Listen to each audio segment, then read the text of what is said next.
savoir scientifique des Égyptiens, à l'instar de l'épitaphe d'Archimède, qui était tellement fier qu'il en avait fait son épitaphe sur sa pierre tombale, le calcul de la demi-sphère, qui était existant 1500 ans avant lui, comme l'essentiel des gens qui sont allés, qui ont eu l'honnêteté scientifique de reconnaître qu'ils sont bien allés en Égypte étudier, l'univers hellène est avant tout un univers africain. La géométrie égyptienne, qui est rigoureuse, comme le montre Obenga, là, les mises en pratique des théories des leviers, les ciments complexes qui ont été faits. Là, il y a des travaux sur la ténacité de ces systèmes de ciment, les colossales pyramides, et comme le montrait Diop, les calculs comme la surface du cercle, du triangle, le volume du tronc, le fameux théorème de Pythagore, dont les Égyptiens n'ignoraient pas les tenants, l'algèbre qu'ils nommaient Aha, le nombre d'or, les équations du premier et du second degré, l'effraction avec l'œil d'Horus,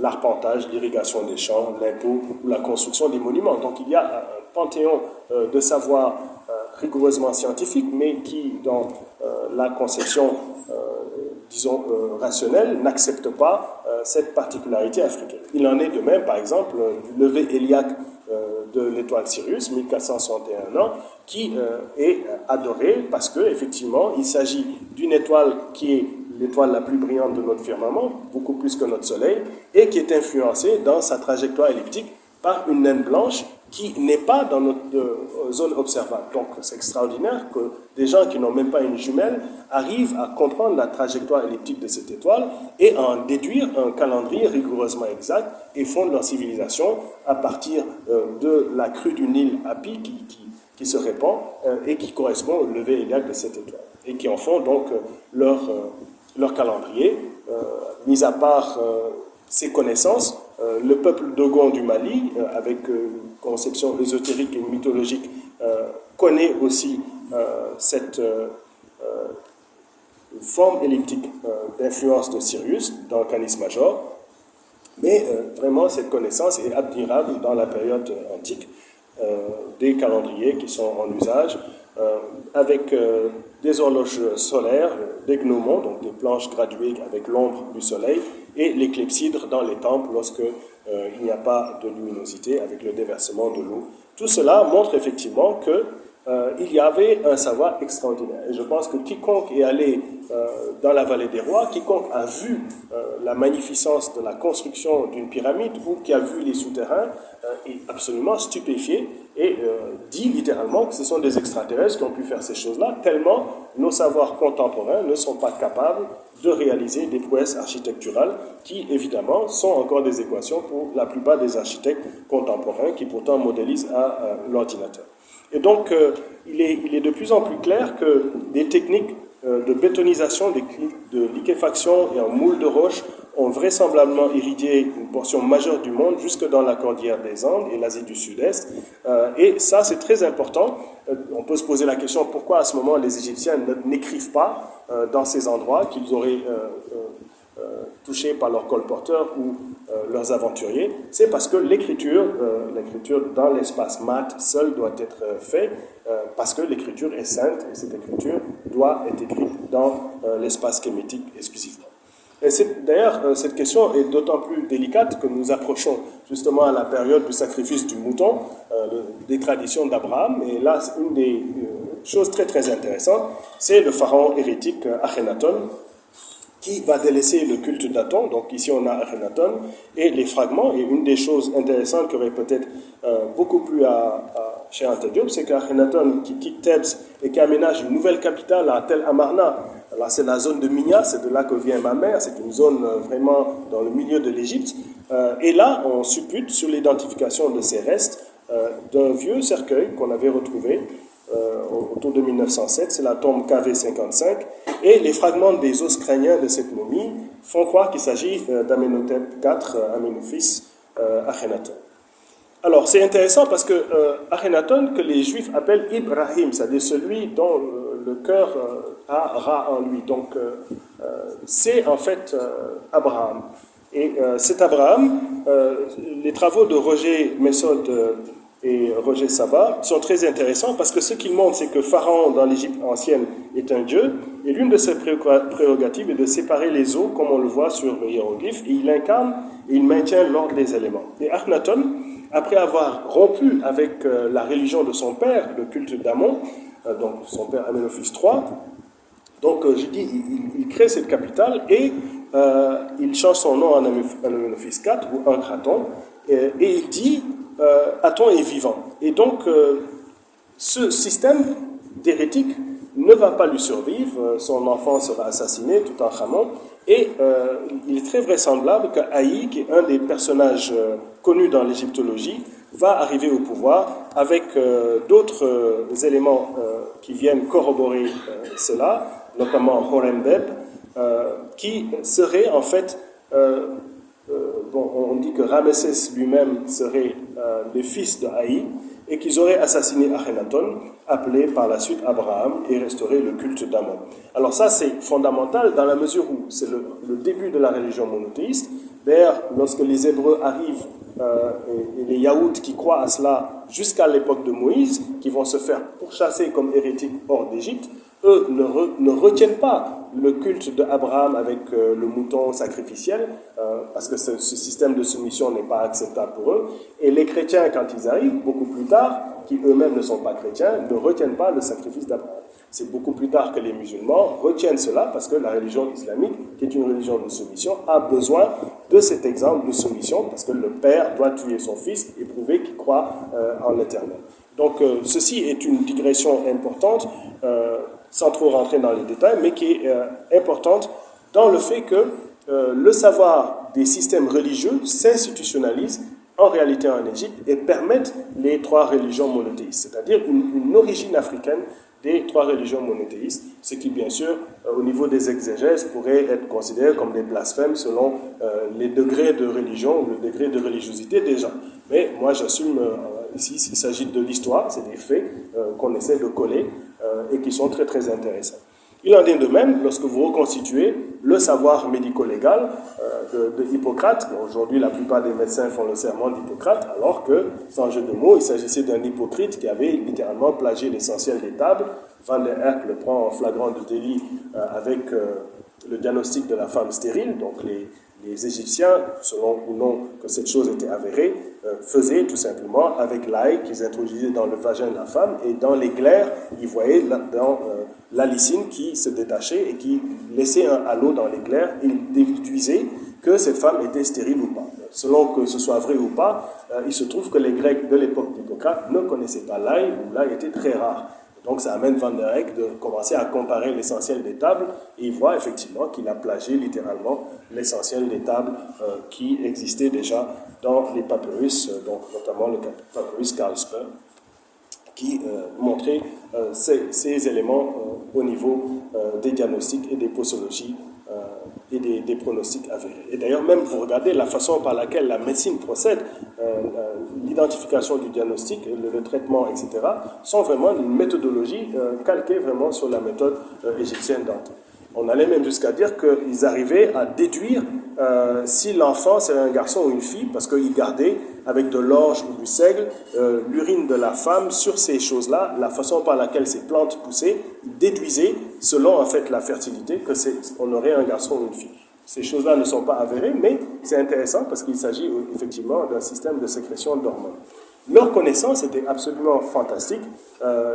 Ils avaient une imagination en pensant que dans l'au-delà, leurs représentants, leurs dignitaires survivraient. Ce qui explique le processus de momification, un processus complexe où par le natron on finissait par dessicquer les personnes, mais où on voyait qu'ils avaient une connaissance du système sanguin, une dextérité de praticiens pour pouvoir extraire les organes.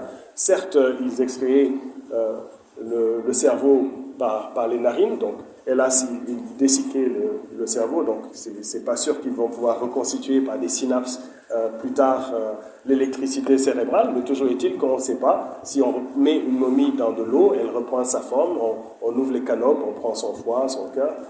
Ils pensaient qu'ils pouvaient faire revivre dans l'au-delà, ou en tout cas dans une technique. Aujourd'hui, on n'est pas meilleur, hein. On se fait cryogéniser dans l'azote liquide. Les gens qui sont très riches et malades, qui ne veulent pas mourir, se font cryogéniser. Donc, on n'est pas très loin des formes de modification. Donc, Vraiment, on n'a pas beaucoup de temps, mais vraiment mentionner ici que l'Égypte a façonné les premiers États connus. Ils étaient vraiment structurés sur une base fiscale, théiste, théocratique, mais c'était une société de caste autoritaire, inégalitaire, mais paradoxalement équilibrée, ce qui va lui permettre de fonctionner presque 3000 ans en grande stabilité, mis à part la révolution osirienne. Et le citoyen égyptien était celui-là qui a construit les pyramides. Ce n'était pas un esclave mythique comme la Bible le montre. C'était vraiment une personne, un citoyen assailli par l'impôt, par du travail volontaire. Mais Diop a montré que l'État ne s'est pas pour autant immiscé dans sa vie privée. Il dit « La structure de la vallée du Nil a exigé de la population, dès l'installation de celle-ci, des entreprises et une activité générale commune dans tous les noms et dans toutes les villes pour faire face à des phénomènes naturels tels que les crues des eaux, l'obligation de briser le cadre étroit isolateur de la famille primitive, c'est-à-dire le clan, la nécessité d'un pouvoir central fort, transcendant les individus et coordonnant le travail, l'unification administrative et culturelle, la notion d'État et de nation, tout cela était impliqué dans les conditions matérielles d'existence. Donc effectivement, ça c'était valable pour l'Égypte, mais c'était aussi valable pour l'Éthiopie et une grande partie des sociétés africaines, comme on le verra un peu plus loin. Donc de l'invention du verre au parfum, au pronostic astronomique, tous ces chefs-d'œuvre dont on n'a donné qu'un bref aperçu, Diop, Obenga, Sertima et bien d'autres ont eu le mérite de le faire éclairer, et je vous renvoie aux lectures. Donc, comme j'ai dit, le livre de Chembake Diop est vraiment une synthèse très élaborée qu'il faut absolument lire parce qu'il a été un travail de recension synthétique et de vulgarisation qui le vieillit très très bien et je vous le recommande une fois de plus. Donc, cette Égypte kémitique a été effectivement le foyer des premières grandes civilisations et en même temps, son influence en Afrique est surprenante. Le matriarcat, les modèles monarchiques, les cosmogonies, le totémisme, les castes, les patronymes, les diverses pratiques culturelles, toutes ces choses-là qui ont été amorcées sont maintenant approfondies par plusieurs chercheurs, y compris certains dans la salle ici.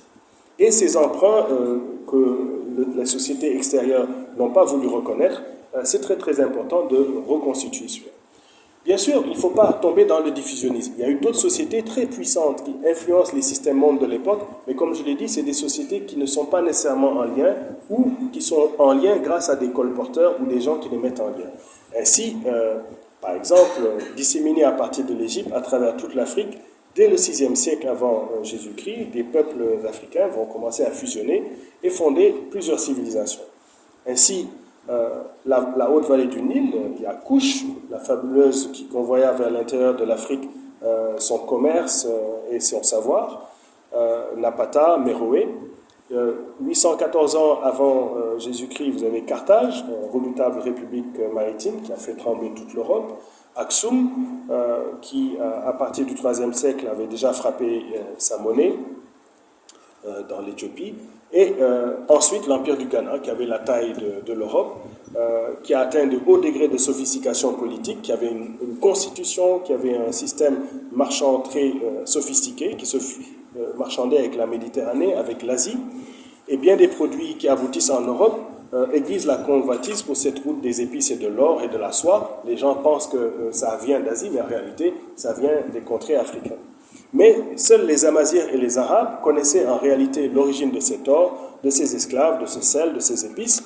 Et quand les Almoravides pillent Ghana, leur suprématie leur permet alors de mieux occuper l'Afrique du Nord, le sud européen, et c'est le rayonnement du pouvoir musulman avec les espaces ghaznavites, Delhi, mongols. Ça, c'est vraiment le début de l'érosion de l'africanité. On n'aime pas le dire, mais ça, c'est le début à la fois du changement de la donne, de comment l'Orient va construire l'Occident, mais aussi comment nous, société africaine, allons commencer à changer. Au XIe siècle, les Almoravides introduisent dans la péninsule ibérique, mais aussi dans nos espaces, la révolution maritime, le début des révolutions industrielles, la brique, le filage, les moulins, l'arithmétique, l'algèbre, la poudre à canon qu'ils ont apportée de Chine dans les voyages initiatiques, la caravelle, la boussole, le gouvernail axial des tambours pour la navigation long cours, ce qui va permettre à Henri Navigateur et aux autres d'aller supposément à la découverte du monde. Et là, on va voir qu'il avait été découvert bien avant nous. Et ce sont effectivement les Almoravides qui sophistiquent et mettent en forme les premières formes de l'État tributaire, concentrant le surplus et sa redistribution étatique dans l'espace espagnol et portugais qui affleure dès sa reconquête. C'est pour ça que c'est important que lorsqu'il y a la Reconquista, l'Europe, à ce moment, juchée sur ses savoirs qui sont des synthèses de l'Inde, de la Chine, de l'espace arabe, vont pouvoir aller à la conquête du monde. Entre-temps, sur le continent, dès 1292, avec l'Empire du Mali, puis son rail et l'épopée du Kanem pour nous, on a toute une histoire de l'islamisation des systèmes de khalifa qui aujourd'hui bégayent un peu avec ce que vous voyez dans le djihadisme, mais dans le sang, le cœur, c'est-à-dire le Mali, qui est le descendant donc de l'Empire du Ghana, qui est islamisé. On a une société organisée avec une constitution, un parlement. Et cette période est très intéressante parce que c'est la deuxième phase après la phase kémitique de la possibilité d'une jonction avec les Amériques. Effectivement, Abou Bakri II serait effectivement une des possibilités de jonction avec les peuples qu'on appelle Olmec. Donc Abou Bakri II a exploré son immense empire. Ensuite, il a envoyé une flottille de 200 bateaux dans l'Atlantique, dont un seul revint de l'Amérique. Et sans se décourager, il a fait une deuxième expédition en 1311. Il serait parti lui-même à la tête de centaines de navires. On parle de 800 navires, plus de 800 navires.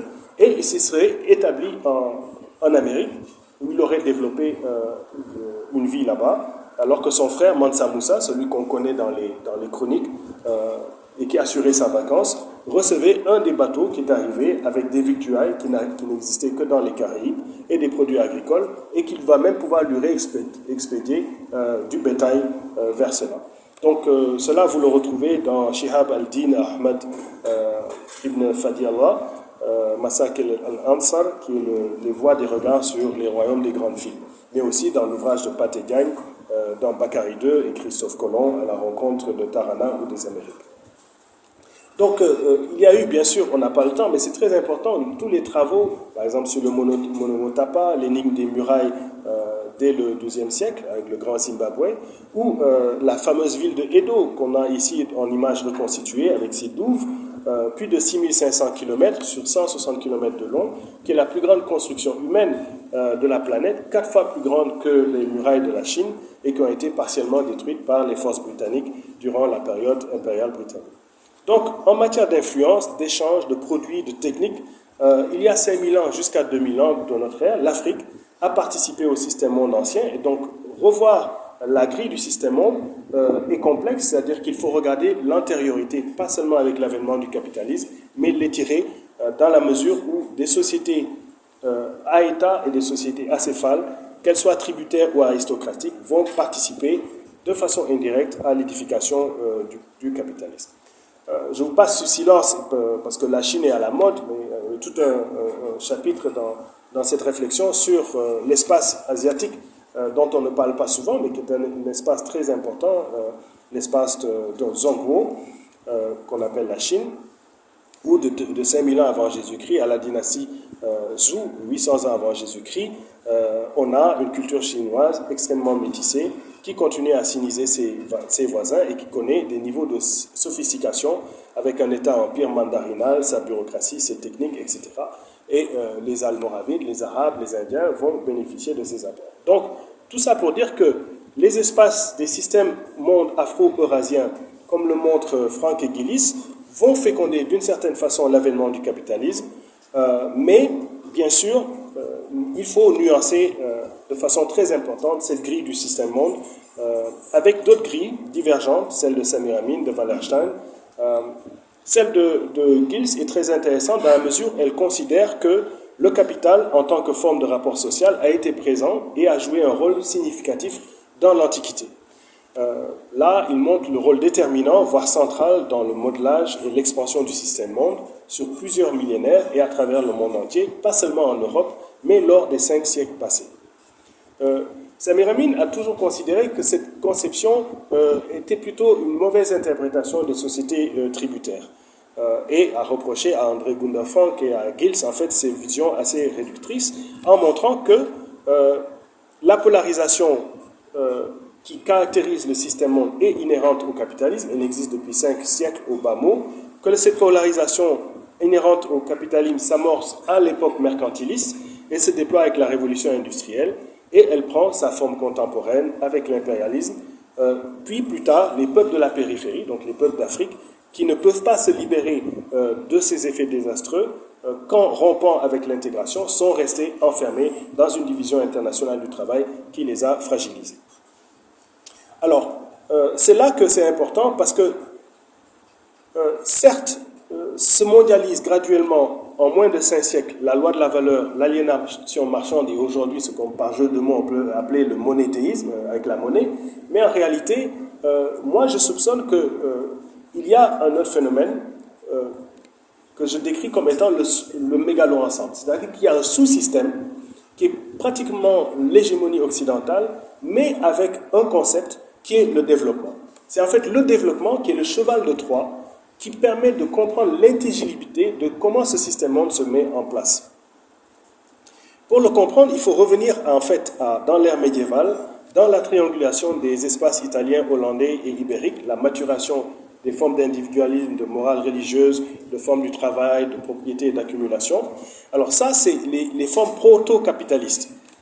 Ce sont les bulles pontificales Romanus Pontifex et Aeternae Regis, c'est 1454 et 1481, et surtout la bulle Intercetera de 1493 et plus tard le traité de Tordesillas. Qu'est-ce que ça dit? Ça dit en fait que le pape qui est espagnol donne l'Amérique aux Espagnols, l'Afrique aux Portugais, et dans le traité de Tordesillas, il donne en fait le Brésil aux Portugais. Donc, en fait, ce moment, c'est déjà le moment de l'hégémonie occidentale, celui qui va être, bien sûr, l'avènement de la périphérie, qui est donc les Amériques, et nous allons être, en fait, la courroie qui va permettre l'exploitation de cette périphérie des Amériques, avec, évidemment, le sinistre épisode de l'esclavage. À ce moment, la modernité surgit après 2 siècles de maturation et la rationalité des affaires et des pouvoirs dans de violentes séquences de bouleversements, des absolutismes théologiques et racistes et des rapports de production, mais aussi de façon quasi concomitante au capitalisme, ce qui brouille la lisibilité des périodisations. Alors, là, ce qu'on voit, c'est ce que Brodel montre, c'est-à-dire on voit Anvers, on voit Venise, Gênes, entre les années 1380, Amsterdam, 1600, donc dans ce moment-là, le capitalisme prend forme et il est parachevé autour de Londres en 1800, qui va rayonner à l'échelle mondiale. Et donc, là, les prémices des droits, de la démocratie, de la sécularisation, la science et le rapport à la nature, ce rapport va effectivement se raffiner dans un mouvement global d'émancipation et d'institutionnalisation du paradigme inégalitaire qui confère à l'homme des responsabilités positivement discriminantes. C'est donc le système monde européen qui se sophistique, qui vient à bout de ses formes féodales et dans ses premières formes embourgeoisées de domination de classe, il commence à créer la rationalité avec la séparation des pouvoirs. Et c'est là que c'est important, c'est la naissance des bourgeoisies. Cette résistance des formes bourgeoises, qui au fond la résistance des peuples, va amener en réalité une suprématie blanche qui était une forme de résilience et qui va progressivement à se dérouler en 2 phases. Une première phase qui est la phase mercantile entre 1550 et 1750. Elle est tragique, déshumanisante, jusqu'au génocide, la traite, la reconquête. Donc c'est là qu'on a le traité westphalien de 1648 qui consacre la souveraineté des États dans une acception polycentrique. Et cette phase, elle est très très importante parce qu'en réalité, elle va permettre d'introduire cette conception de l'évolution. Donc, quand je vous parlais d'image de l'enchantement, les conceptions créationnistes, c'est là qu'elles commencent à se désintégrer en Europe. Donc, c'est là que les êtres humains se rendent compte qu'ils sont en fait les acteurs de leur changement, qu'ils sont en réalité les acteurs de leur histoire. Et la biologie utilise le terme allemand Entwicklung, ça veut dire développement. Entwicklung, développement pour décrire la croissance et la vie et la mort des êtres vivants. Et Justus Moser va l'appliquer autour de 1768 au devenir et au changement social. Et là, la fortune du terme devient extraordinaire. C'est-à-dire que ce mot développement va se retrouver partout. Il va se retrouver dans le développement urbain, dans le développement de la personne, et il va être accaparé autant par la colonialité que par les ismes, donc le capitalisme, le socialisme, l'anarchisme, etc. Donc je soupçonne qu'en fait, le mégalo-ensemble, par son cheval de Troie, le développement, est un néologisme qui va permettre la primauté de l'universel sur le singulier et qui va s'étendre en territorialisant une société mondiale en universalisant des valeurs qui ne sont pas nécessairement les autres, mais en les appropriant. Par exemple, la révolution d'Haïti ébranle l'univers des Lumières, elle permet de restaurer une certaine valeur de la négrité avec la révolte des damnés de la terre, mais elle n'est pas capable de remettre en question le système. Donc, le développement à partir du 19e siècle, c'est effectivement une synonymie déclarée du marché et du capitalisme avec des préjugés sur la race, des mythes raciaux qui ont été dénoncés très tôt par Anténor Firmin et qui malheureusement perdurent aujourd'hui dans une colonialité qui exige un changement de paradigme. C'est ce qu'a compris Hannibal Quijano qui dit, sur la notion de race, c'est fondé l'eurocentrage du pouvoir mondial capitaliste et la distribution mondiale du travail et des échanges qui en découlent. Sur elle aussi se sont tracées les différences et distances spécifiques dans la configuration spécifique du pouvoir, avec ses implications cruciales pour le processus de démocratisation des sociétés et des États, pour les processus de formation des États modernes. Autrement dit, la colonialité s'est constituée dans la matrice de ce pouvoir capitaliste colonial moderne et eurocentré. Sur la colonialité du pouvoir et la matrice coloniale moderne, cette colonialité du pouvoir s'est avérée plus durable et plus enracinée que le colonialisme au sein duquel il a été engendré et qui l'a aidé à s'imposer mondialement. Et donc, le développement lui-même est quelque part le cheval de Troie de l'occidentalisation et du modèle de production capitaliste. D'ailleurs, c'est ce qui amène à la fois la capacité à devenir un système, comme le montre Morin, c'est-à-dire quelque chose qui a la capacité d'être une unité d'une part, de diversité et de multiplicité de l'autre. Et c'est pour ça que le système monde perçu dans la conception que j'essaie de rappeler, c'est que le mégalo-ensemble serait une sorte de sous-système qui aujourd'hui est rentré en crise, mais qu'on peut cerner par une économie mondialisée qui est susceptible d'intégrer l'hétérogénéité des systèmes politiques dans un grand effet d'attracteur. C'est la globalisation du modèle de l'État-nation dans sa territorialisation du système transfrontalier, ses variantes de démocratie, surtout la démocratie représentative. Vous voyez par exemple les disputes qu'il y a sur la constitutionnalité actuellement ou non des modes électoraux. Le marché, dit autorégulé, qui se superpose sur des réalités similaires. Le marché, c'est important. Polanyi montre en réalité que dans toutes les sociétés humaines, il y a des marchés, mais dans le capitalisme, c'est les seules sociétés où tout, finalement, finit par être marchandisé. C'est-à-dire que la société elle-même finit par basculer dans le marché qui phagocyte la société et qui l'intériorise. Et comme on le rappelle, le marché et le capitalisme constituent deux concepts distincts. Le capitalisme réellement existant, comme le montre Amin, est le contraire même de ce qu'est le marché imaginaire. Par ailleurs, le capitalisme, envisagé abstraitement comme mode de production, est fondé sur un marché intégré dans ces trois dimensions: le marché du produit du travail social, le marché des capitaux et le marché du travail. Et là, je vous épargne les structures de gouvernementalité qu'a montré Foucault, qui sont intériorisées, reproduites à tous les échelons de décision et d'exécution. Ça, c'est tout, par exemple, le délire managérial que vous allez voir dans les 30 dernières années avec les systèmes de technocratie, de bonne gouvernance, qui désengagent l'État, qui mettent le marché, qui domptent les sociétés civiles. Tout ça, c'est en fait des systèmes de domestification des modèles politiques. Et l'aliénation culturelle et techniciste, qui, elle, évidemment, est beaucoup plus subtile, elle passe par le canal cybernétique. Ce sont tous ces téléphones cellulaires qui nous mettent dans une forme de modernité individualiste, mais avec ce sentiment d'urgence, savourer l'otium, donc les divertissements, le sport, la musique, etc., qui sont souvent des diversions dans lesquelles les jeunesses ne parviennent pas à comprendre les urgences des changements qu'il faudrait poser pour changer l'ordre du monde. Donc, il y a une polarisation structurante que le développement provoque et qu'on pourrait surmonter, même si, évidemment, elles sont difficiles à comprendre.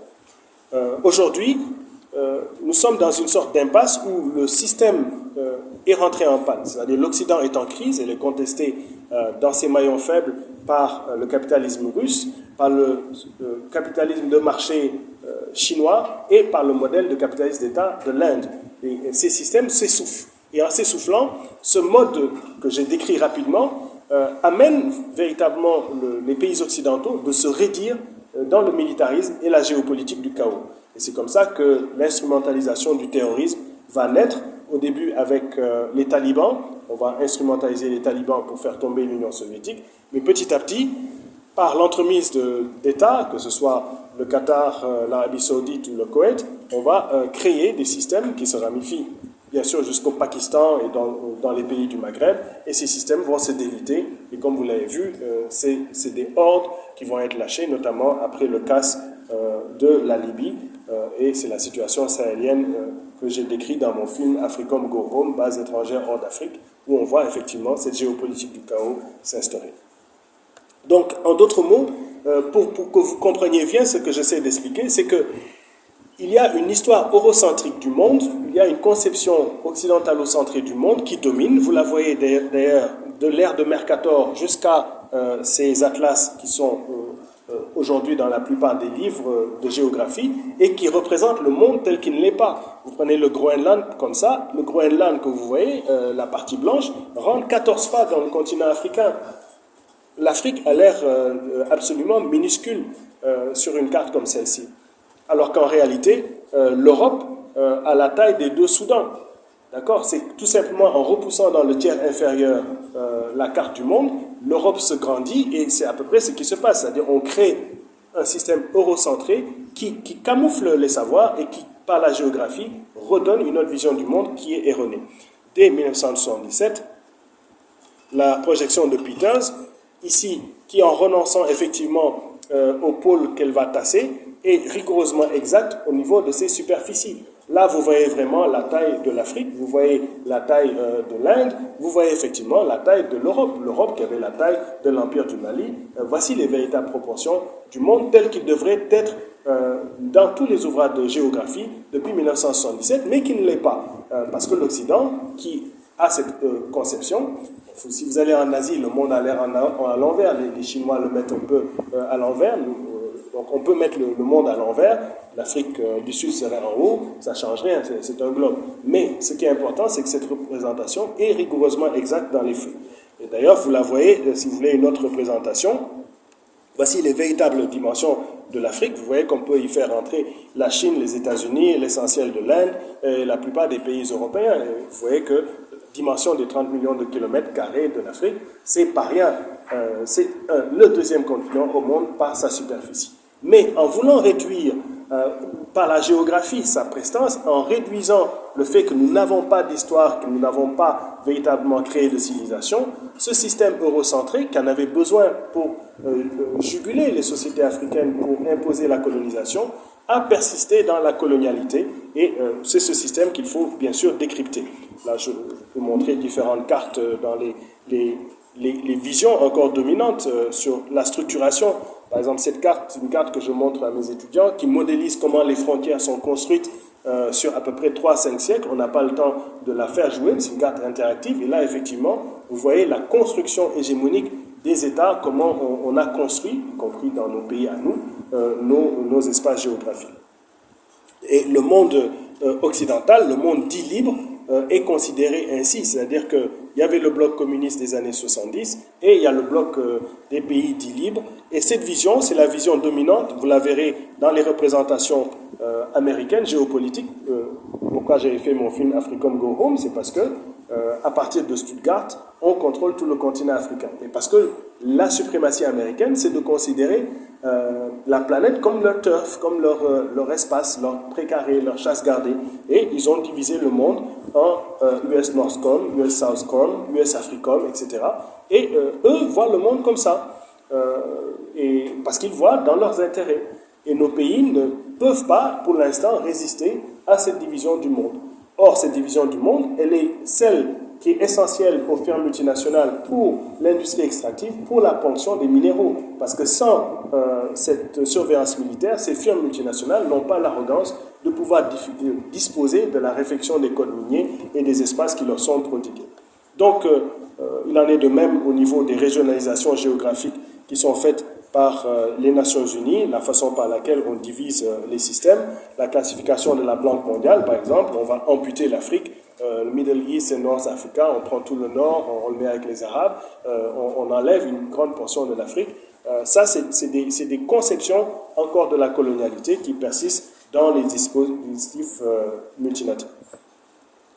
Nous n'avons pas vraiment le temps d'expliquer l'ampleur de tout ce qui se passe dans le dispositif multilatéral de Bretton Woods et de comment ce mégalo-ensemble s'articule, mais depuis la mort de Cheikh Anta Diop, la grande caractéristique, c'est ce que j'appelle le supra-impérialisme. C'est-à-dire une financiarisation transnationale et plutocratique qui bouscule les modes de régulation et qui est en train de s'essouffler. J'ai forgé ce terme de supra-impérialisme pour caractériser la phase nouvelle que tente d'imposer le capitalisme impérialiste. C'est une conjugaison de facteurs qui est caractérisée par l'oligopolisation bancaire spéculative mondialisée.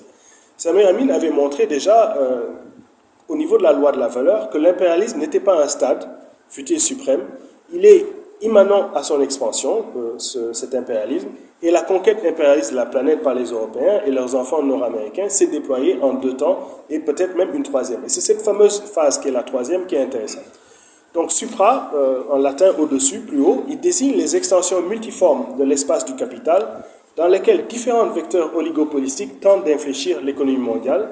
Et ça se fait par des formes hybrides de portefeuilles et des dérivés et haute titrisation.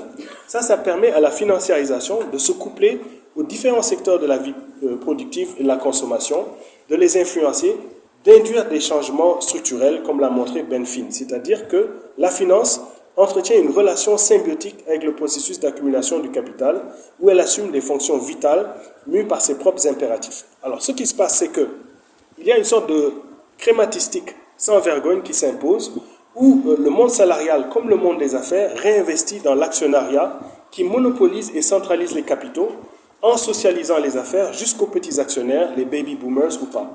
Ce projet néolibéral, il va restructurer le mode de production industrielle et salariale et il impose un droit des affaires procédural qui favorise des contractuels qui sont consentants et prêts à risquer l'économie de casino.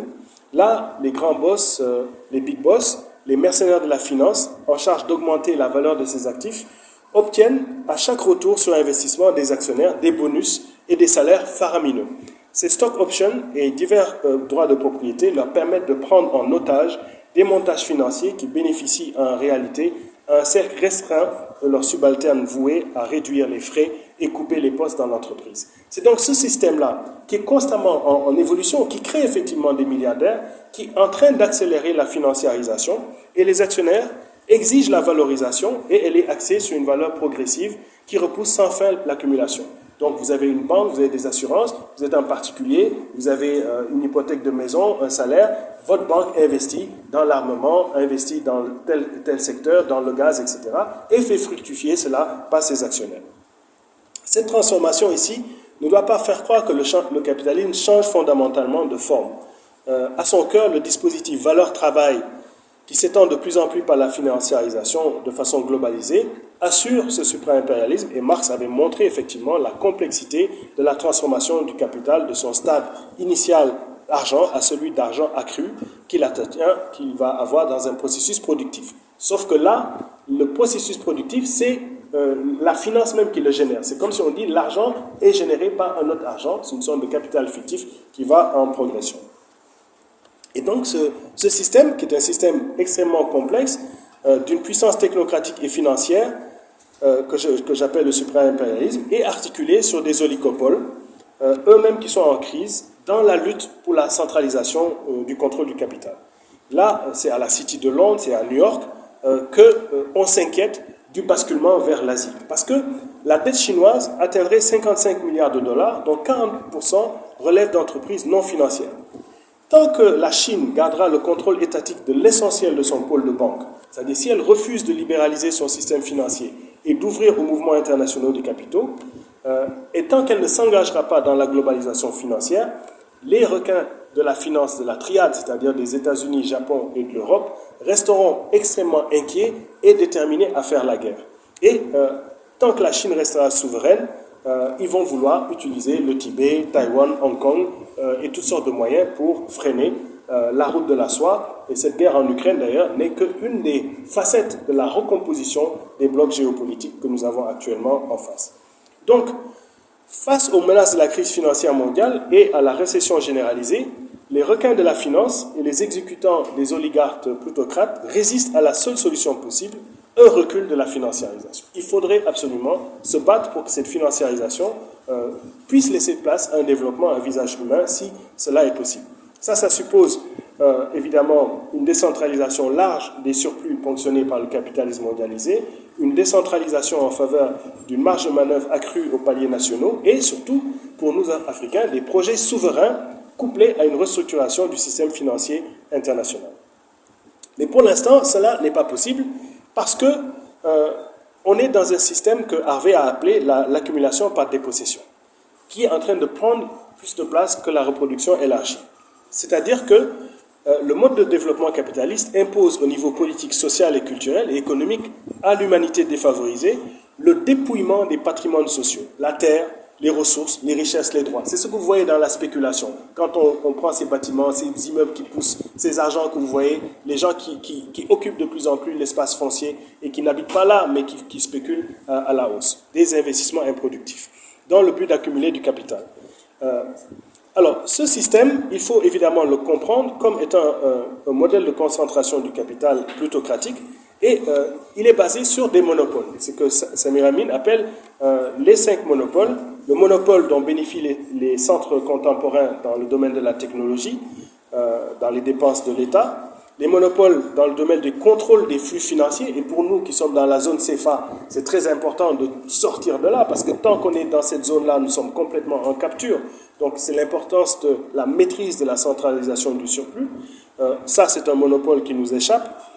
Et donc, ces systèmes de monopole, qui sont extrêmement difficiles à faire ébranler, sont au cœur même du développement. Si on ne maîtrise pas, on ne maîtrise pas son développement.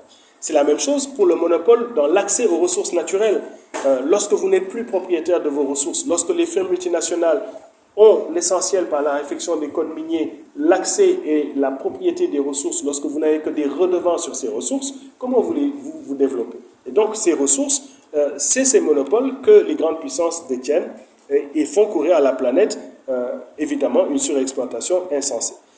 C'est la même chose au niveau des champs de communication. Là, les jeunes ont l'impression de faire la révolution avec leurs souris d'ordinateur et leur téléphone, mais en réalité, l'essentiel du système de communication, 90% de la fibre sont contrôlés par les pays du centre. L'essentiel sont des câbles sous-marins, le reste dans des satellites. Et il y a avec cela une uniformisation de la culture mondiale, des cultures et des manipulations politiques, avec un marché des médias modernes contrôlé par ces méga-pouvoirs. Enfin, l'un qui n'est pas le moindre, le monopole dans le domaine des armements de destruction massive. L'instant, l'Afrique est complètement larguée. Les grandes puissances détiennent le sort du monde entre leurs mains. Ça a été limité par la bipolarité, mais c'est quelque chose qui aujourd'hui est encore à l'ordre du jour. On le sait avec la crise qui vient de frapper l'Ukraine et la Russie. Donc, pour avoir une bonne idée de ce que j'essaie d'expliquer, le rapport d'Oxfam récent est assez révélateur de cette horreur économique. Les inégalités augmentent, elles augmentent inexorablement. Les richesses des 1% les plus riches de la planète correspondent à plus de 2 fois la richesse de 90% de la population. Ça, c'est 6,9 milliards de personnes. Les milliardaires du monde entier, c'est quoi? C'est 2153 personnes, c'est-à-dire en se poussant, on peut les mettre dans cette salle. Ils possèdent plus de richesses que 4,6 milliards de personnes, soit 60% de la population mondiale. Les 2 tiers des milliardaires tirent leur richesse d'une situation d'héritage, de monopole ou de népotisme. Dans le monde, les hommes détiennent 50% des richesses, de plus que les femmes. Les femmes assurent plus du 3/4 du travail domestique non rémunéré et comptent pour 2 tiers des travailleurs dans le secteur des soins. Et ça, ce n'est pas sans rappeler l'horreur de l'ère coloniale, c'est-à-dire que Piketty a montré dans son tableau, qui montre effectivement que ces chiffres, mais ils correspondent aux sociétés inégalitaires de type colonial qui existaient à l'époque de la Rhodésie, lorsqu'un type comme Cecil Rhodes est propriétaire de la Zambie et du Zimbabwe. D'accord? C'était cette époque-là. C'est ça qui est en train de revenir avec des plutocrates qui détiennent le sort du monde. Donc ici, il y a effectivement un autre panneau interactif qui montre un peu les niveaux de revenus. Nous n'avons pas le temps de le faire jouer, mais explique vraiment les revenus par Gini dans cette carte interactive que je pourrais vous envoyer ultérieurement. Mais toujours est-il que ce qu'il faut comprendre, c'est que ce système monde, et je vais y revenir, j'insiste parce que c'est le monde dans lequel on vit mais qu'on ne voit pas, qui nous domine et qu'il faut comprendre. Ce système monde, c'est un système où l'oligopolisation affiche des firmes multinationales. Les 100 premières ont un cumul de 31,7 trillions de dollars à la fin de mars 2021, soit plus que le PIB des États-Unis et de la Chine combinés. Ici, on a à peu près la plupart des grandes compagnies qui contrôlent la planète. Et ce qu'il faut saisir, c'est qu'en fait, le dispositif transnational, il n'y a rien pour le réguler. Il n'y a pas de droit transnational. Ils sont au-dessus des lois. Ils sont dans une sorte de grey zone. Ils sont au-dessus des lois. Donc, les principes directeurs de l'OCDE, pour par exemple les responsabilités sociales des entreprises, les responsabilités environnementales, elles ne sont pas contraignantes. Donc, en fait, ils sont au-dessus des États, ils sont au-dessus du droit international. Et ça, c'est quelque chose de très, très, très grave qu'il faut bien sûr comprendre. Et ces transnationales plutocratiques et leur accaparement des richesses est trompeuse. Il y a des arrangements qui sont en train d'être faits, comme l'a montré Christian Palois, qui montrent des signes d'essoufflement, voire de crise au sein de ce secteur, parce que ces firmes multinationales, qui sont des prédatrices de richesses, alimentent des désordres de l'économie, mais en même temps, ils sont en train de recréer des arrangements institutionnels et organisationnels dans l'agroalimentaire, dans la chimie, dans des arrangements institutionnels avec la montée des global value chains, des chaînes logistiques, et aussi dans des actifs intangibles avec d'autres arrangements institutionnels et organisationnels sur la façon par laquelle ils changent et ils envoient leurs richesses dans les paradis fiscaux. Donc, c'est important de comprendre que ces espaces sont en plein changement par ces plutocraties financières et ça crée, merci beaucoup, ça crée une forme de racisme systémique et ça crée un désarroi dans les institutions qui sont en charge de faire le développement. Donc, il y a une panne dans la formulation du développement des organisations multilatérales qui ont été mises sous la coupe de la Banque mondiale et le Fonds monétaire international. Et là, je passe très rapidement sur les mesures pour contrer cet apartheid mondial qui ont été proposées par les institutions multilatérales. Mais il faut que vous compreniez que, ayant échoué au niveau économique, ce n'est que par la géopolitique que ces forces aujourd'hui tentent de rester. Donc, c'est des puissances économiques séniles qui ne peuvent se prévaloir de leur puissance qu'au niveau géopolitique. Et donc besoin de cette lutte contre le terrorisme, de ces risques géopolitiques pour imposer leur hégémonie qui est déclinante. Et c'est pour ça que les Américains et les puissances de l'OTAN bandent leurs muscles dans ce moment très fatidique de changement de la donne de l'hégémonie américaine. Et l'instrument privilégié de cette offensive hégémoniste est donc militaire. La Grande-Bretagne, l'Allemagne, le Japon sont des puissances qui, aujourd'hui, sont confrontées au péril chinois, et les Chinois ne vont pas se laisser faire, et les Russes, comme vous l'avez vu, ne vont pas se laisser faire non plus. Or, l'idée d'établir le contrôle militaire de l'OTAN, de latino-américaniser les anciens morceaux du monde soviétique, de démanteler la Chine et d'assurer sa subordination des grands États comme l'Inde et le Brésil, mais ça, c'est l'objectif qui est en train d'échouer. Et donc, le monde rentre dans une période de turbulence, et là où ça va se jouer, c'est en Afrique. C'est en Afrique le terrain où vont se jouer véritablement les questions géopolitiques. C'est pour ça qu'il faut reconstruire le front anticapitaliste à partir des alignés, à partir de la tricontinentale, des espaces qui vivent la contradiction antisystémique. Ici, c'est de réveiller un peu les espaces latino-américains, les espaces asiatiques, africains, qui vivent ces contradictions, bien sûr, avec leur propre petite bourgeoisie qui hésite à ce réflexe, mais c'est le moment ou jamais de réveiller le rêve de Bandung, au-delà des BRICS et des puissances émergentes, de créer vraiment un esprit sud-sud, un esprit de Bandung revitalisé. Donc, ça, c'était la première partie que je voulais vous... Elle est un peu longue, mais en fait, elle campe la modification de l'ordre mondial depuis la mort de Cheikh Anta Diop, donc 1989, l'écroulement d'un monde, et l'accélération du système d'ingérence hégémonique qui arrive avec ces hiérarchies présumées. Alors, dans cette seconde partie, je voulais vous montrer en fait ce qui s'est passé au niveau de l'eugénisme scientifique. C'est-à-dire que cet eugénisme scientifique, il a une longue histoire, on n'a pas le temps de rentrer, mais il y a des débats sur l'intelligence présumée des Noirs, on serait inférieur. Donc c'est un débat qui a lieu surtout dans les sociétés américaines, qui sont des sociétés où la polarisation raciale est très prononcée. Et dans ces sociétés qui sont souvent les ballons d'essai de ce qui se fait dans le reste du monde, il y a des percées scientifiques, des percées de la biotechnologie, avec le déchiffrage du génome humain, et qui pose les débats au sein des universités entre l'univers créationniste et les univers évolutionnistes, mais qui pose aussi les débats sur la question de l'eugénisme scientifique. Et c'est fascinant qu'au XXIe siècle, on voit revenir le racisme. Et ce racisme, il s'édifie par l'éducation, l'irrationnel, en cultivant les peurs, le rejet de l'autre. Et cette lutte contre le racisme, elle doit évidemment investir l'éducation, l'affect xénophile. Il faut revoir nos systèmes de structure politique. Il faut voir la façon par laquelle on traite les gens. Ici, par exemple, c'est tout à fait indigne de traiter les Guinéens de Ndring, parce qu'ils sont 3 millions chez nous, mais on a plus que 3 millions de Sénégalais à l'extérieur. Il y a 45 000 Burkinabés au Sénégal. Il faut qu'ils se sentent chez eux, chez nous. Et donc, ces développements-là, si c'est valable chez nous, on ne peut pas supporter qu'on les traite, nous, comme ça, et se plaindre qu'à l'extérieur, les autres nous traitent d'une façon injuste. Donc, il faut être conséquent. Donc, cette conséquence, c'est que la question du racisme, il faut la poser intelligemment et courageusement, de façon universelle. Et je disais que l'Afrique, justement, est dans une position différente sur ces enjeux-là. Parce que les cycles de modernité et cette question du racisme, nous les avons vécus malheureusement à travers l'esclavage, la colonisation et l'impérialisme, et c'est venu frapper, comme je l'ai dit, cette africanité qui s'est érodée mais qui existe. Cette africanité, c'est que nous n'avons pas l'angoisse du lendemain, qui n'a pas encore été complètement enlevée. L'optimisme existentiel qui caractérise les sociétés africaines, ce n'est pas une sorte d'insouciance, c'est en réalité notre façon de concevoir notre rapport à la nature, notre rapport à la cosmogonie. En fait, par notre animisme, nous sommes des écologistes. En fait, le synonyme du mot écologique, c'est africain, c'est animiste. Et donc, c'est la compréhension de ça qui va nous amener à saisir notre rapport à l'humanité, mais aussi de comprendre pourquoi c'est important.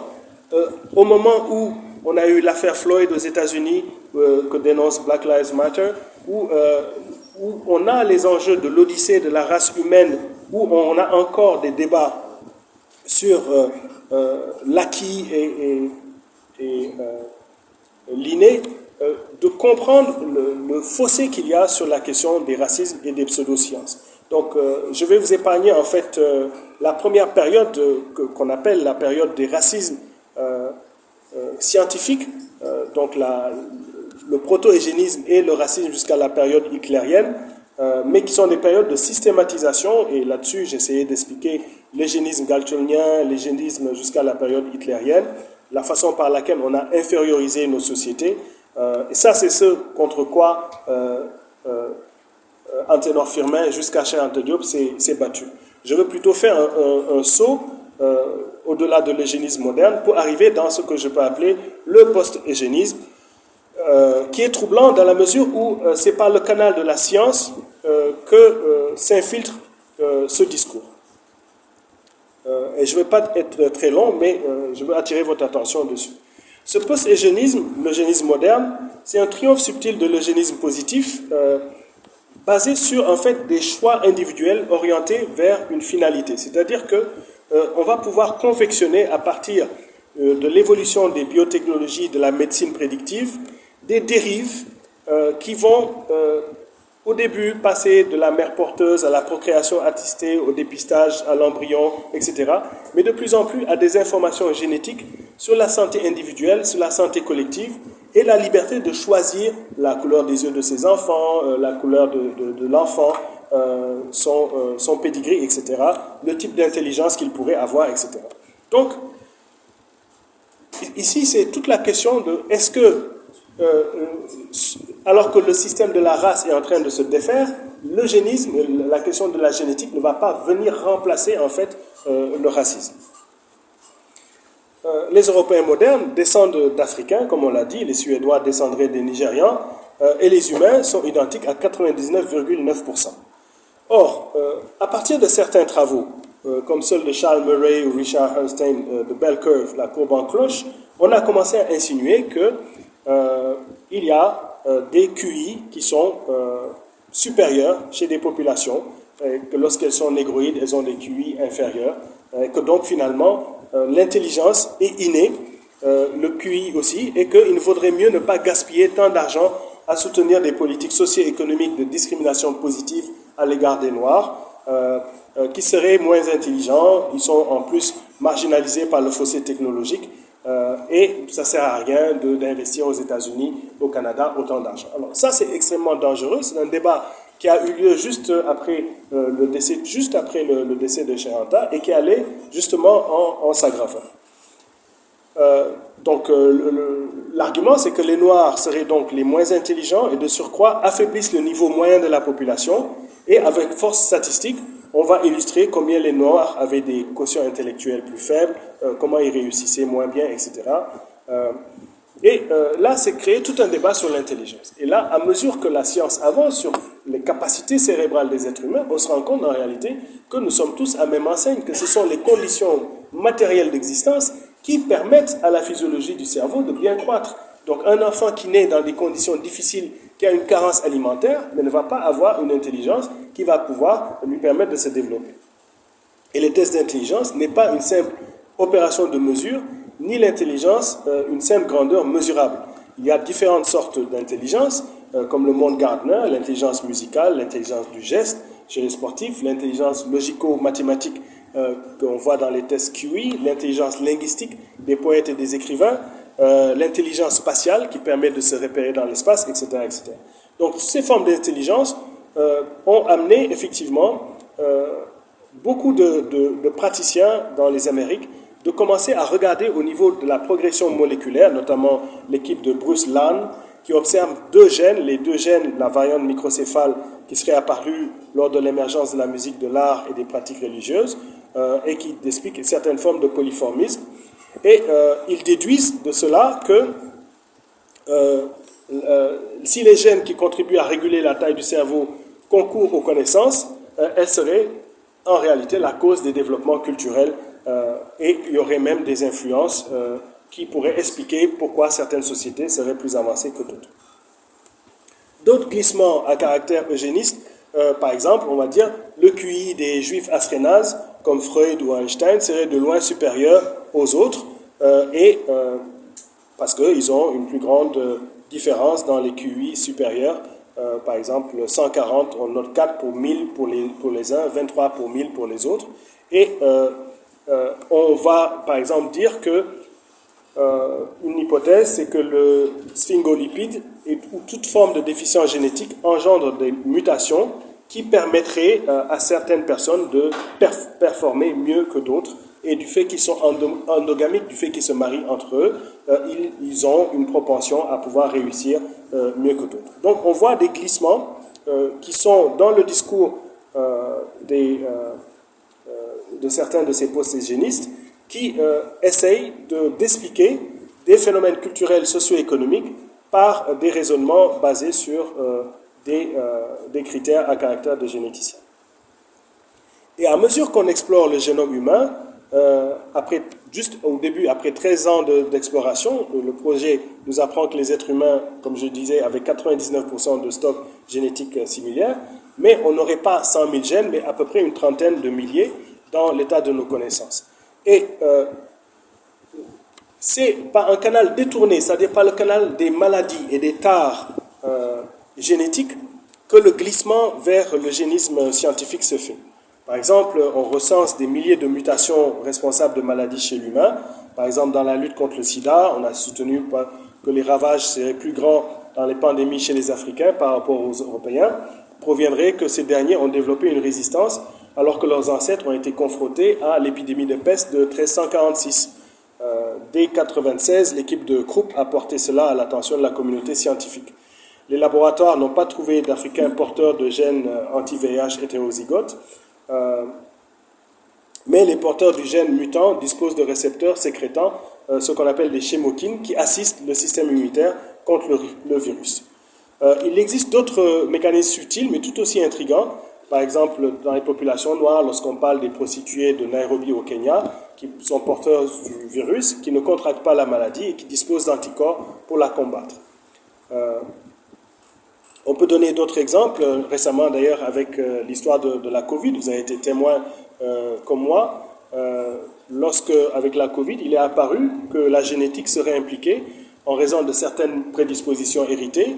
3 à 4% des cas mortels seraient d'origine génétique. ou d'anticorps bloquant l'action d'auto-immunité. Ainsi, par exemple, les Asiatiques auraient à 60% un gène qui doublerait le risque de mourir du virus. Le gène serait le LZTFL1, qui est identifié par des chercheurs et qui bloque une protéine permettant aux poumons de combattre efficacement le virus. Donc, ce post-eugénisme positif permet de faire apparaître des thérapies personnalisées. Ça a été le cas avec le bidil dès les années 80, une médication qui était efficace sur les noirs seulement et qui proviendrait de patients cardiaques noirs qui avaient des déficiences en oxyde nitrique. La FDA avait donné l'autorisation pour ce médicament. Donc de plus en plus, on a des médicaments ciblés sur le profil génétique du groupe ethnique, avec évidemment des compagnies pharmaceutiques qui sont très intéressées à travailler sur ce domaine.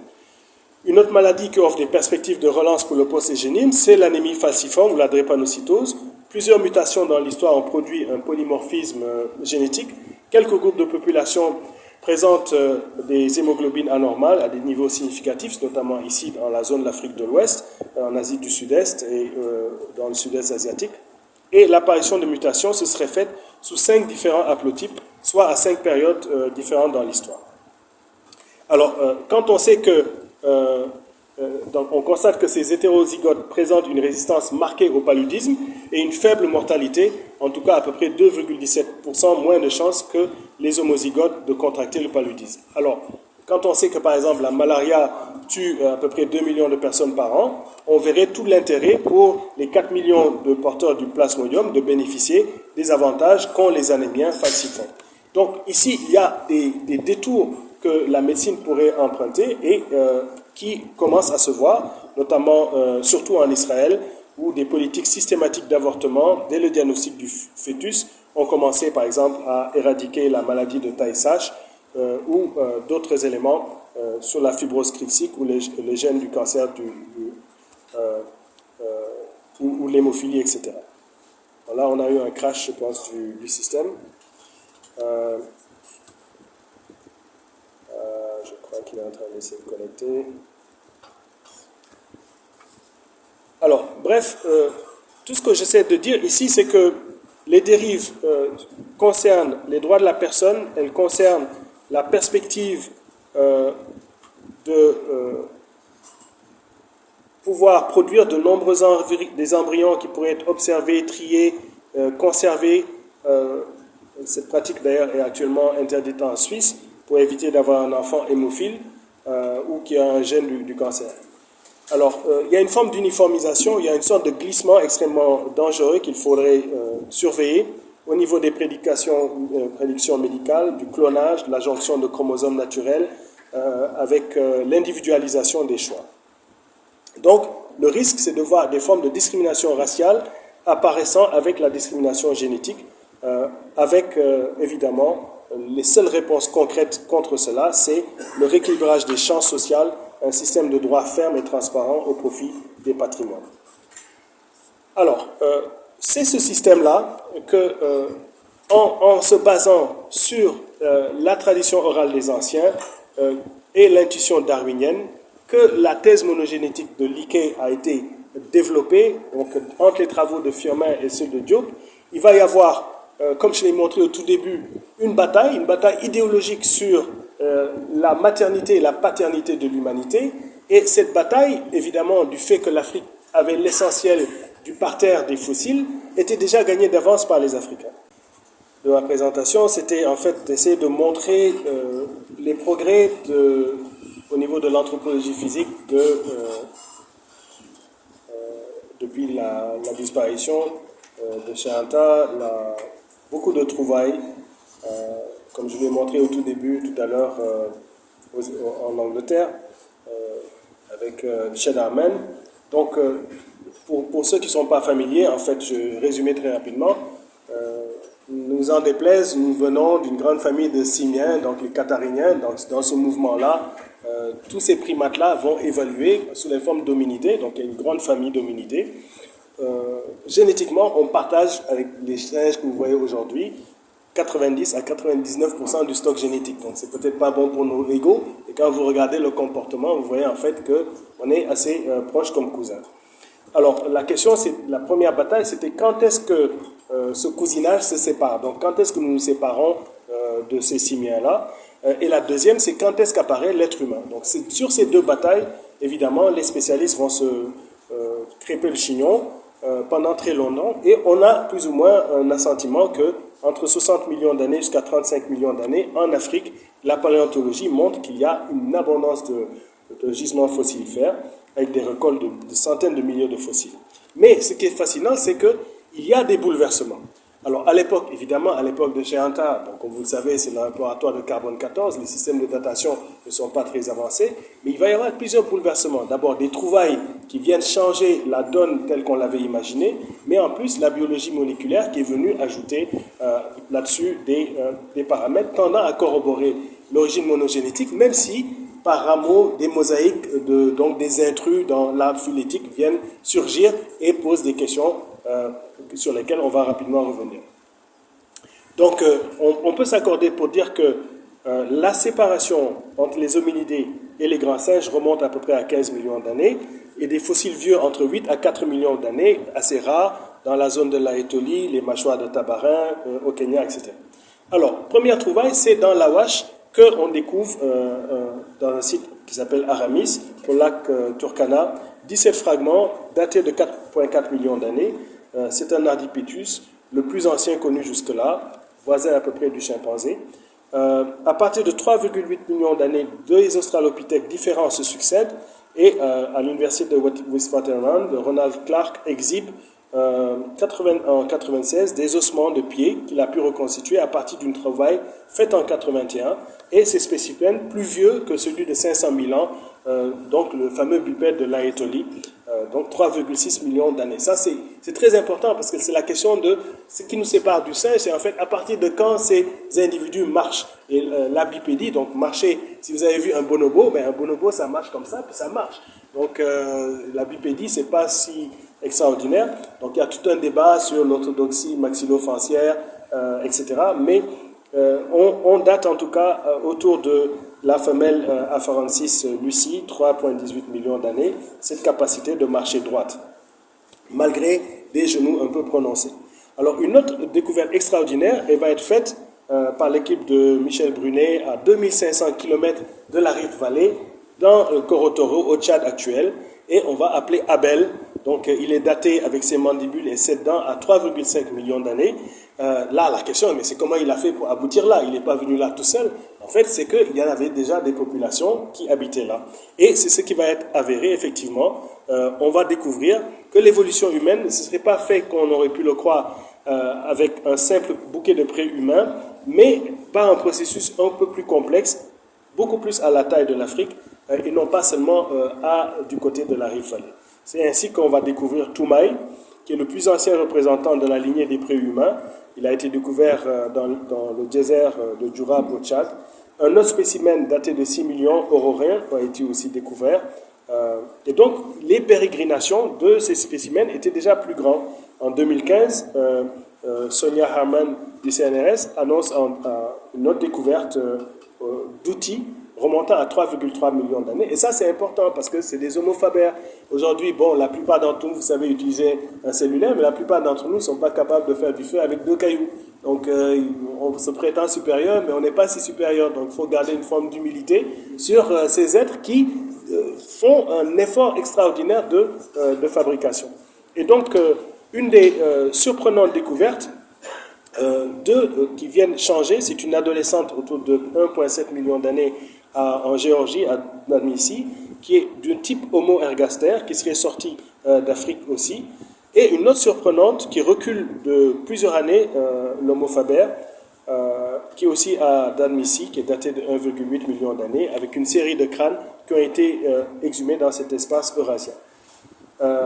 Entre 2013 et 2014, il y a plusieurs ossements qui sont trouvés, notamment les Homo naledi qui sont en Afrique du Sud, qui sont peut-être un des chaînons manquants qu'on semble avoir découvert. Alors, une des questions très importantes sur les conditions climatiques qui amènent la pérégrination, pourquoi est-ce que ces gens-là bougent?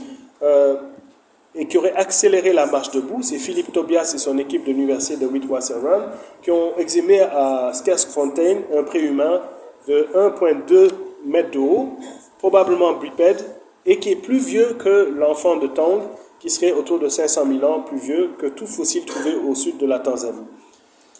Alors, quand on est debout, l'insolation est moins forte. Et les études thermographiques montrent que même à l'ombre, le corps répartit différemment la chaleur selon qu'on soit accroupi, assis ou debout. Et donc, une autre piste s'ajoute à la raison de la station debout, c'est l'orthopédie dentomaxillofaciale de Marie-Josée D. et d'Ambrico Malassé qui propose de répondre au pourquoi de la station debout, de la différence entre le singe et l'homme, quant à la réduction du prognatisme, de l'emplacement plus prononcé sous le cerveau du canal occipital et l'accroissement du volume logeant le cortex. Ce serait dans le développement embryonnaire que se trouverait la réponse à ces questions et non pas uniquement dans le hasard, la sélection naturelle, etc. Est-ce que tu veux qu'on essaie de rebrancher nos camarades? On va essayer. Excusez-nous de nouveau de ces soucis techniques. Voilà. Donc, on en était à montrer les différentes découvertes depuis en anthropologie qui viennent corroborer ou troubler un peu l'arbre phylétique. Tellement de découvertes extraordinaires. À Java, on a trouvé 2 fossiles. On a refait les datations, celle de Mojokorto qui était datée de 1,8 million d'années par potassium en argon. On en a trouvé à Sangiron. En Chine, on a trouvé une autre forme proche de Homo erectus, datée à peu près de 1,9 million d'années. En Espagne, on a trouvé des traces d'hominidés vieux de 800 000 à 1 million d'années qui corroborent la thèse de sortie de l'Afrique d'Homo erectus vers l'Asie, mais aussi vers l'Europe. À Atapuerca, en Espagne, des équipes sont actuellement à l'œuvre à la recherche de preuves supplémentaires. Ces découvertes, elles montrent aussi des outils de pierre du genre aquelien et des ossements d'animaux. En Géorgie, on a montré effectivement que des spécimens africains seraient sortis à partir de l'isthme de Suez et la zone entre le Portugal et l'Afrique du Nord. Notamment dans la zone, récemment, on a trouvé par exemple des découvertes très déterminantes qui viennent bouleverser ces connaissances-là, comme je l'ai dit tout à l'heure, avec un intervalle temporel entre les premiers Européens et d'autres espèces d'Erectus en Europe. Donc ici, le débat, c'est de savoir est-ce qu'il va y avoir des mélanges entre ces sapiens et des formes qui sont en train de disparaître, donc des hommes de Néandertal. Est-ce qu'il va y avoir des métissages ou pas?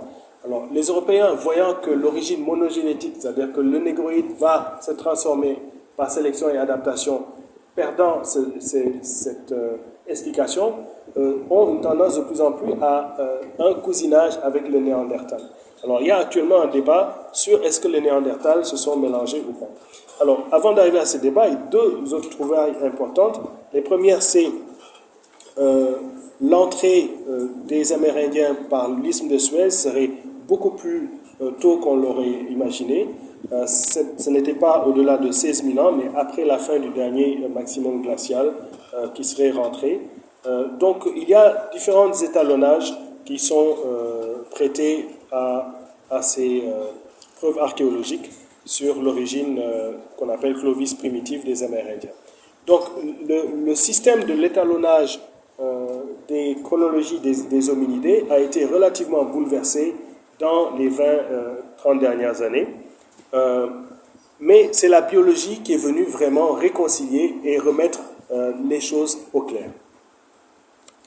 Alors, pour expliquer simplement, il y a 200 000 ans jusqu'à 60 000 ans presque, il n'y a que des Africains.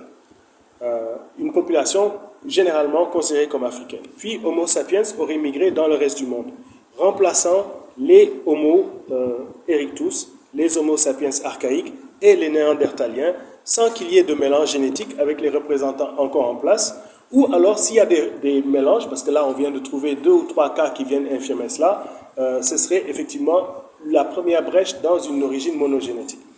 Alors, dans le premier scénario, si tout le monde a compris, ce sont des Africains qui mutent, donc c'est l'origine monogénétique, monocentrique.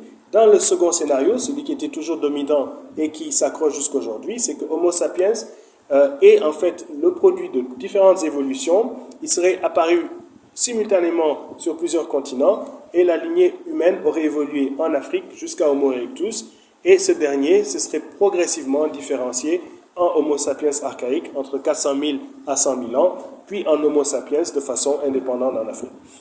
Et les Néandertaliens, qui sont donc les espèces entre moins de 200 000 et 100 000 ans, seraient aussi une forme primitive d'Homo sapiens. Alors, ici, il y a donc un double débat. Le premier débat, c'est la séparation entre nous, les humains, et les singes, si on peut les appeler comme ça. Et le deuxième, c'est comment, au sein des humains, s'est fait l'évolution.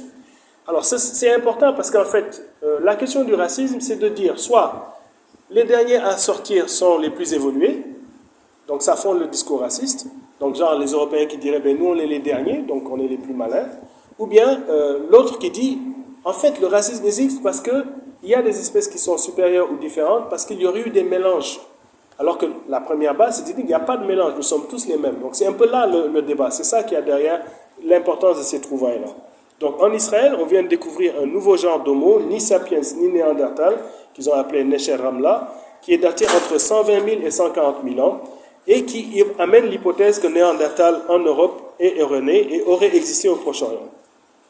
Cheikh Anta Diop avait toujours dit que les hominidés néandertaloïdes devaient être soumis à des critères sévères de datation radiométrique, parce qu'il soutenait que l'origine néandertalienne serait probablement africaine, et on exhibait à l'époque les Brokenfer de Zambie, qui étaient âgés de 110 000 ans, d'autres spécimens en Égypte, et les Wourmiens classiques, qui sont datés à peu près de 80 000 ans. Et l'anthropaléontologie européenne exhibe des dates allant de 200 000, voire 300 000 ans, avec l'exemple de Sierra de Atapuerca en Espagne, en voulant y voir un néandertal plutôt qu'une forme de Homo erectus. Alors là, il va falloir bien sûr trouver mieux, mais il y a quand même beaucoup de questions, il faut le reconnaître, sur ces datations. Alors, il y a deux scénarios possibles. Soit il a coexisté une espèce de néandertal jusqu'à cette époque-là, avec des Africains Homo sapiens, et là se pose la question de savoir pourquoi ne se serait-il pas métissé. Dambricourt Malassé, par exemple, trouve que les capacités crâniennes de l'Homo néandertal n'étaient pas sapiens, ou bien, soit pendant 10 000 ans, les deux espèces ont vécu en Espagne avec une invasion des Homo sapiens, et de leur métissage vont naître des leucodermes, c'est-à-dire les blancs aujourd'hui, et ça contredirait la thèse retenue habituellement de la transformation sur place des négroïdes grimaldiens. Et donc, comme j'ai dit, de plus en plus, une anthropologie occidentale, dans un élan un peu anthropomorphe, fait des néandertaliens des humains pratiquement égaux à ceux d'aujourd'hui, à l'instar de l'ouvrage de James Shreve. Et une des choses intéressantes, c'est qu'en 2010, est découvert une jeune fille à Denisova, c'est dans l'Altaï sibérien. Elle est datée autour de moins 40 000 ans. Ce qui est troublant, c'est qu'elle aurait été une sorte d'hybride entre l'homme de Néandertal et les sapiens en Asie. Le métissage aurait-il été possible? Alors, où serait-elle une espèce d'homo éteinte? Là, une étude a été faite de sa phalange qui la rapproche plus de l'humain moderne que du néandertalien. Donc, vous voyez que le débat, pour l'instant, continue. Par adaptation et sélection, Diop a toujours suggéré que l'être humain se serait différencié au Mésolithique avec l'apparition de la brachycéphalie, au Néolithique avec les caucasoïdes, les mongoloïdes, en fait, les leucodermes. Et ces derniers seraient en fait les prototypes du Cro-Magnon. Autour de 20 000 à 35 000 ans, les humains modernes occidentaux apparaissent. Alors, c'est dans les mitochondries de l'ADN, donc les mitochondries c'est ça, ici on a une structure de la structure mitochondriale d'une membrane. C'est à partir des mitochondries de l'ADN qu'on peut en fait comprendre, à partir de l'adénosine triphosphate, comment la mère transmet, à partir de 37 gènes, à son enfant. Et là, on peut comprendre la datation en regardant les êtres humains d'aujourd'hui. C'est comme si on reculait en arrière pour comprendre d'où est-ce qu'on vient. Et lorsqu'on étudie la séparation des espèces, on peut voir d'abord que notre séparation avec les grands singes a été recalculée dans les mutations survenues dans l'ADN, mais on a surtout découvert qu'il y avait déjà 200 000 ans des êtres humains exactement similaires à nous, donc des femmes principalement, exactement similaires à nous. donc des arrière-grand-mères de 10 000 générations. L'étude menée par Cavalli Sforza de l'Université de Padua a montré que les peuples d'Éthiopie, de la péninsule arabe et les Dravidiens de l'Inde ont un seul ancêtre commun africain il y a 55 000 ans. Donc c'est des peuples, vous voyez, leur structure pigmentaire est assez proche. Ils ont des cheveux un peu plus lisses, leur pigmentation aussi est différente.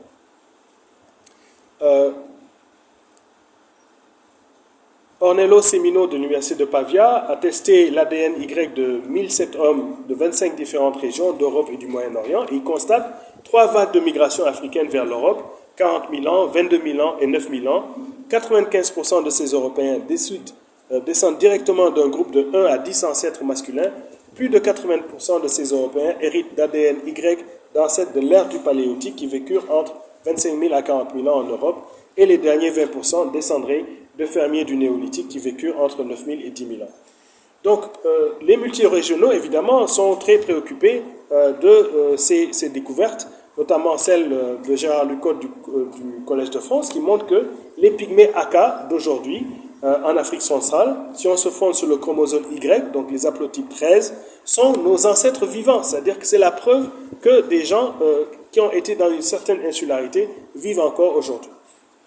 Une autre percée monocentrique a été apportée par une équipe internationale de chercheurs qui a fait paraître dans Nature Genetics, qui montre que nos ancêtres vivants sont en Afrique australe, au Soudan et en Éthiopie. Si on se fie au chromosome Y d'un échantillon de 1062 personnes provenant de 22 zones géographiques dispersées de par le monde, il y a une surprenante représentation. L'origine africaine de l'humain moderne est attestée, mais ne date pas dans sa variante masculine que de 59 000 ans. Bref, la séparation au niveau du chromosome, c'est qu'elle est de 3%. Donc les Africaines sont celles qui ont le moins muté. Et ce que ça signifie, c'est en réalité que par sélection et adaptation, les êtres humains se sont véritablement créés comme une seule espèce humaine, mais qu'il n'y a pas de race, il n'y a qu'une race humaine, et que seulement le phénotype, notre apparence extérieure, la texture de nos cheveux, nos nez, nos yeux, s'adaptent à la géographie ambiante pour pouvoir survivre. L'étude même des populations très insulaires, comme par exemple les Australiens, l'étude des premiers Australiens, du fait de leur insularité, permet de constater une très faible variation de l'ADN mitochondrial et du chromosome Y. Les variations sont de l'ordre de 150 000 à 200 000 pour l'ADN mitochondrial et de 60 000 à 100 000 pour le chromosome Y. Là, c'est vraiment très très intéressant parce que c'est des populations qui ont existé dans une insularité. Celles de l'Australie, comme celles du sud-est asiatique, comme celles de la Corne de l'Afrique, ont toutes le pigment de la mélanine, c'est-à-dire la loi de Gogler, qui est l'ultraviolet qui nous attaque et dont on doit se protéger. Donc ce pigment qui fait qu'on est noir. Et là, donc ça c'est la loi de Gogler. Mais on sait que des centaines de gènes aujourd'hui interviennent dans les phénomènes de pigmentation. Il se trouve que c'est pas hasard, en étudiant le cancer par l'entremise de poissons zébrés golden, que des chercheurs de l'Université de Pennsylvanie ont identifié un des gènes liés à la couleur humaine. Selon eux, la mutation d'un acide aminé dans le gène SLC24A5 aurait contribué à la transformation de la peau plus claire des Européens par rapport à leurs ancêtres africains. Le gène, une mutation d'une lettre dans la séquence de 3,1 milliards de lettres de notre génome, serait responsable pour au moins du tiers de la perte de pigmentation du noir vers le blanc. Vous le voyez, quand le blanc arrive, les blancs qui ont par exemple des taches de rousseur, ceux qui sont avec des cheveux curlés, qui sont les cheveux bouclés, vous voyez effectivement qu'il y a une perte de pigmentation. Vous le voyez dans la synthèse de vitamine D, par exemple chez les enfants atteints de kwashiorkor ou de carence, leurs cheveux deviennent plus clairs, leur peau devient plus claire, etc., etc. Tout ça sont des changements physiologiques sur une génération. Donc, quand la personne arrive toute blanche de l'aéroport et qu'elle bronze au bout d'une semaine, c'est un changement métabolique, mais il faut qu'il soit sur des dizaines de milliers d'années pour que ce changement soit autonomisé. Et donc, cette autonomisation est évidemment un processus très intéressant. Alors, tous ces trouvailles sont très intéressantes. Une des dernières trouvailles qui est vraiment fantastique, qui montre effectivement que cette question de mélange entre les espèces pré-humaines et humaines n'était pas nécessairement possible, c'est le gène PTC. Il se trouve que 75% des hommes perçoivent le PTC, le phénylchlorcarbonate, comme quelque chose de très amer. 25% ne détectent pas du tout cette amertume. Cette faculté de détection, en fait, comment reconnaître une plante toxique d'une autre plante, se retrouve D'ailleurs, par exemple, si vous avez l'aversion contre le coriandre, moi par exemple, quand je mange du coriandre, je ne sais pas s'il y en a dans la salle, le coriandre, cilantro, c'est un goût de savon. Alors, il y a des gens pour qui la coriandre a ce goût de savon. C'est en fait les mêmes familles de gènes. Donc, c'est un génotype AA qui semble relever de causes génétiques. Et là, ils ont trouvé que l'altération génétique est enchâssée dans une petite séquence d'ADN ancestral, c'est-à-dire 30 000 paires chez certains porteurs qui révèlent une ancienneté de l'ordre de plus de 100 000 ans. Et plusieurs études ont montré que les populations de l'Afrique saharienne sont porteuses de 7 différentes formes de gènes PTC. Mais seules les formes de gènes, celles qu'on appelle major tester et major non-tester, qui ont un goût prononcé et goût incapable d'être détecté, se retrouvent à l'extérieur des populations africaines. Donc sur les 5 formes restantes, une est retrouvée occasionnellement dans les populations non africaines, et jamais chez les Amérindiens, alors que les 4 autres sont exclusivement africaines. Donc l'information suggère qu'un groupe d'Africains est bien sorti du continent autour de 75 000 ans pour se répandre à travers le monde, confirmant l'origine monogénétique. Donc mieux, la forme non-testeur, c'est-à-dire l'incapacité de détection du goût, résout la question du métissage entre Homo sapiens et Homo erectus, mais ne résout pas pour l'instant la question de mélange entre sapiens et les néandertaliens. Donc tout cela, c'est des choses très très importantes que probablement Cheikh Anta Diop aurait été enchanté de voir, car la race n'existe pas, l'humanité est une, elle a les mêmes capacités intellectuelles, il n'y a aucune différence significative, ni anatomique, ni au niveau du cerveau, qui puisse permettre d'établir une quelconque hiérarchisation. Si la race existe, alors c'est la race humaine. Par contre, sociologiquement, on peut vivre le racisme, on peut le vivre politiquement, on peut le vivre économiquement.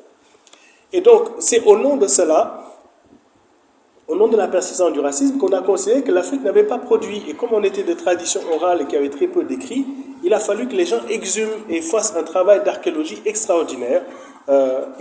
Anténor Firmin, donc 100 ans avant Cheikh Anta, et Cheikh Anta, comme bien d'autres, vont commencer à comprendre que l'Égypte était le lieu naturel de propagation du savoir à partir des premières formes de sédentarisation. Là, on parle de sociétés qui, à l'ouest et au sud de l'Égypte actuelle, à partir du Nil, donc toutes les civilisations très grandes se sont faites presque proches des grands fleuves, là où il y a du limon qui va permettre aux plantes de pouvoir pousser. Et c'est là que, dès 32 000 ans, on date déjà les premiers squelettes de type négroïde qui sont là. Et à Wadi Koubaniya, on date les premières formes de domestication des plantes. La domestication, ce n'est pas encore l'agriculture. C'est quand vous reconnaissez que telle plante, si vous enlevez les plantes autour, elles vont croître. Et donc, ici, on voit que la révolution des premières techniques agraires, avec l'orge, les lentilles, le blé, commence dans l'espace de l'Égypte pharaonique, de la Nubie. Cette révolution néolithique s'est effectivement bien déroulée dans la vallée du Nil.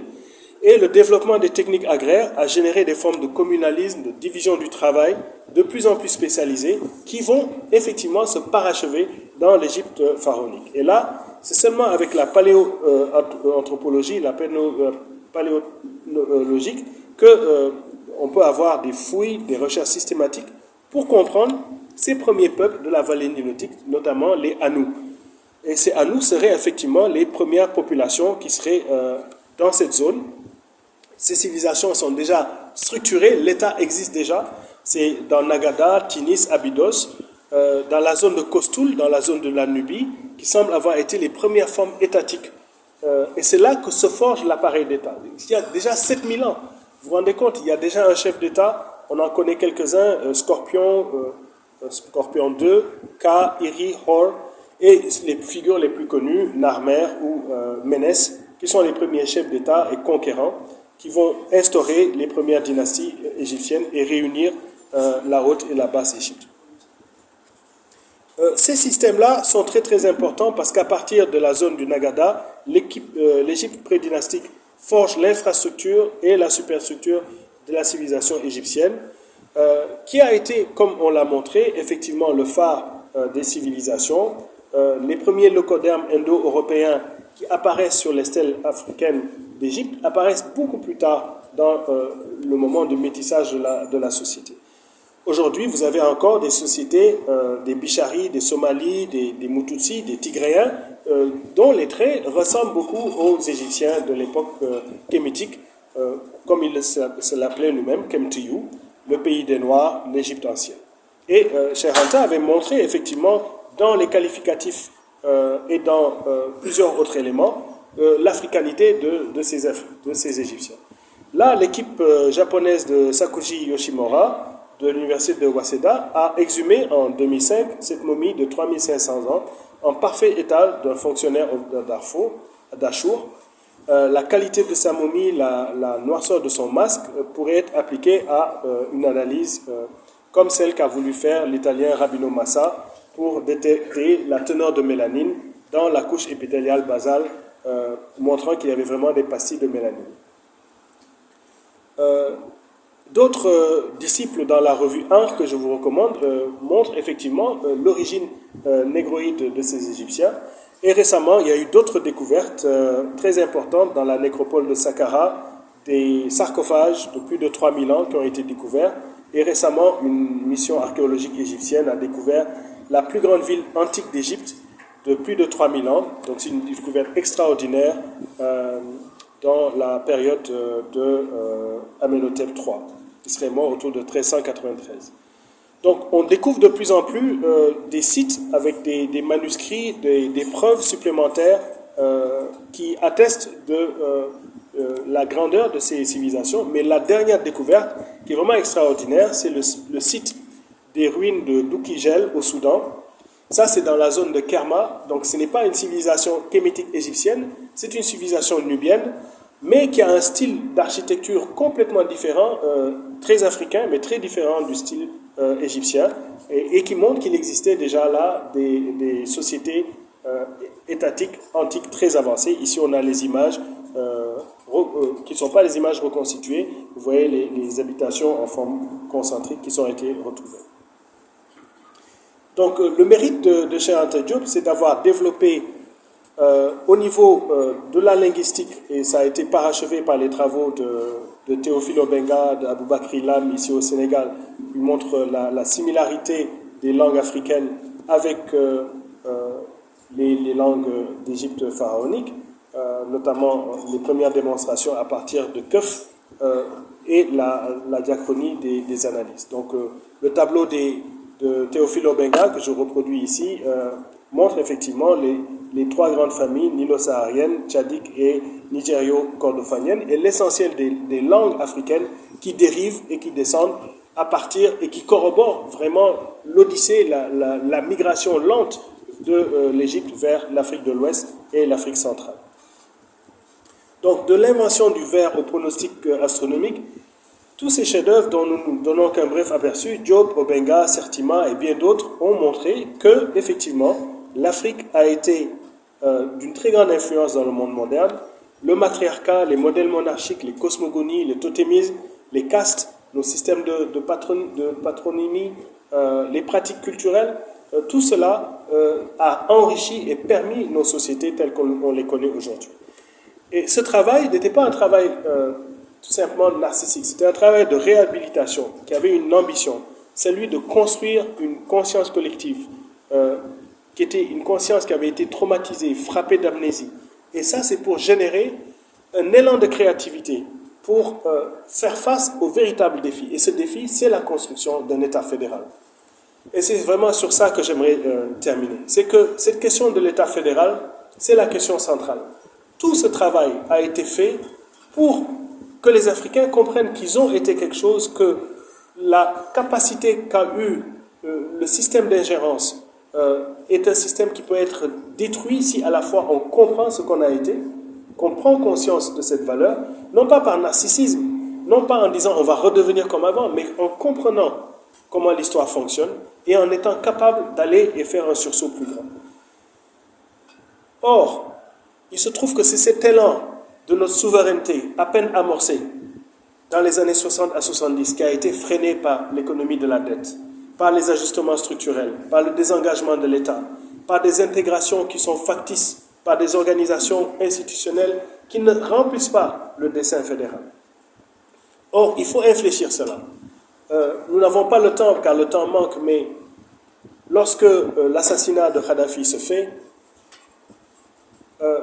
le plan qu'avait eu Kadhafi et beaucoup de gens qui espéraient à la transformation qualitative entre l'Organisation de l'Unité africaine et l'Union africaine s'est arrêtée.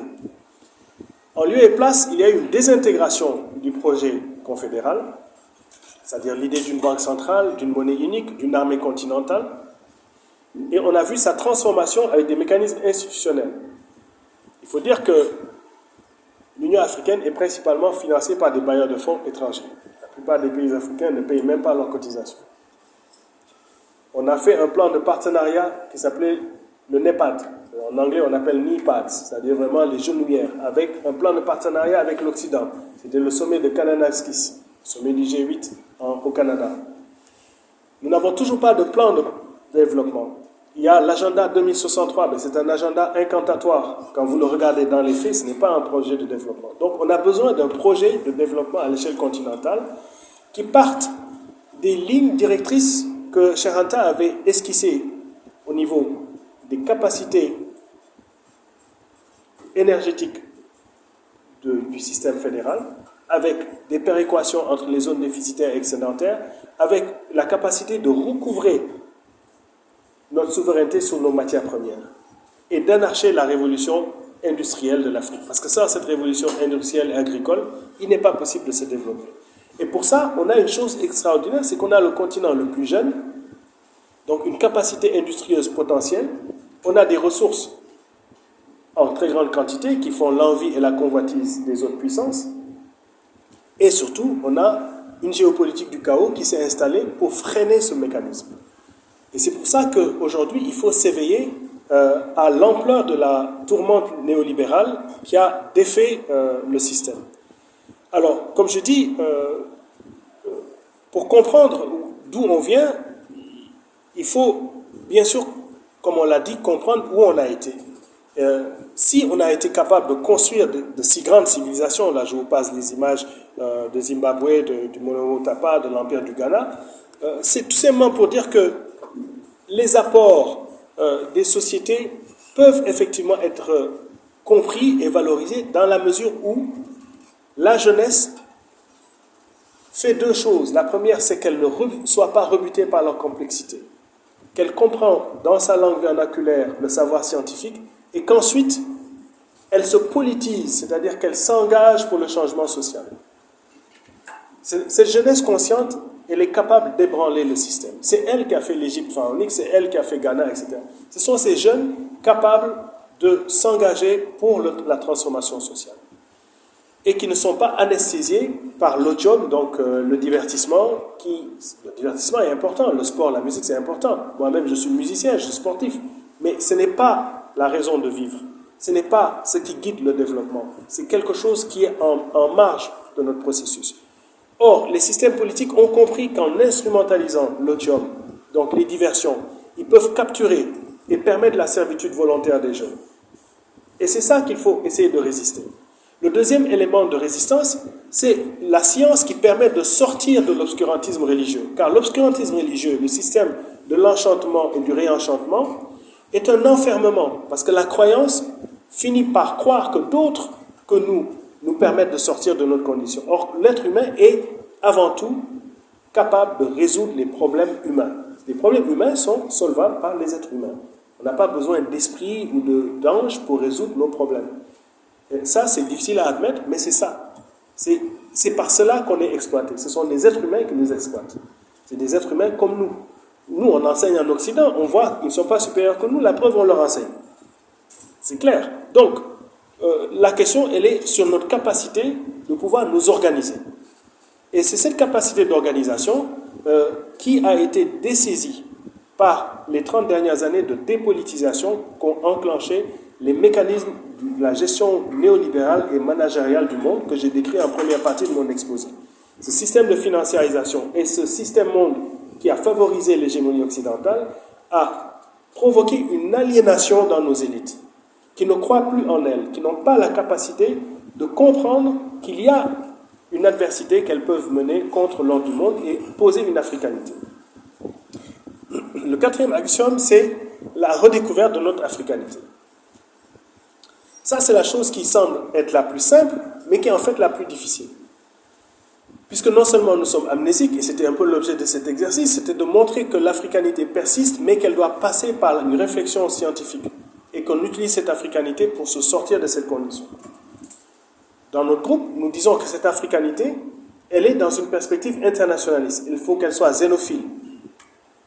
Il faut qu'elle redécouvre les vertus de la maths, de Ubuntu, donc de choses en sortant les choses rétrogrades, mais de garder les éléments positifs, non pas d'un retour en arrière, mais d'un retour positif pour une ressurgence.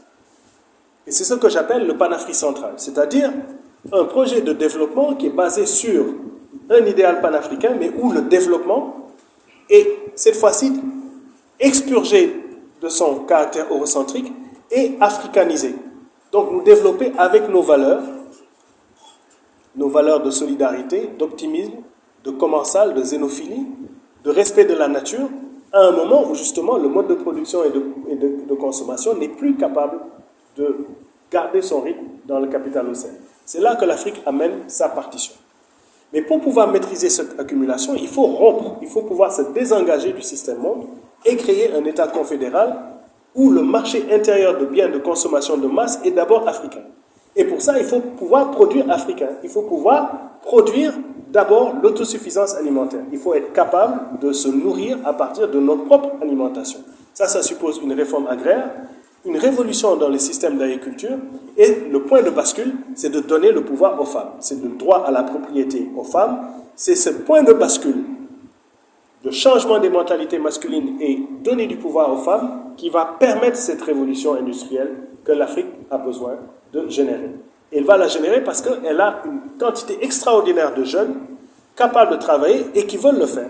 Et qui sont en train d'aller vendre leur force de travail ailleurs alors qu'elle pourrait être utilisée ici. Donc, dans un sursaut démographique, avec une volonté politique d'élargir la marge de manœuvre de l'État et de nos souverainetés et de donner du pouvoir à une entité supranationale, c'est une entité africaine qui peut être confédérale, fédérale, la forme institutionnelle est à envisager, mais on crée les superstructures à partir de nos bases matérielles.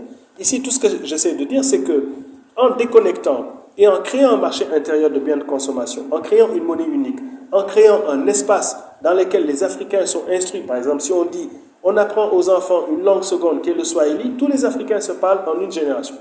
Regardez les Rwandais, ils sont passés de la francophonie à l'anglophonie en l'espace d'une génération. Donc c'est tout à fait possible.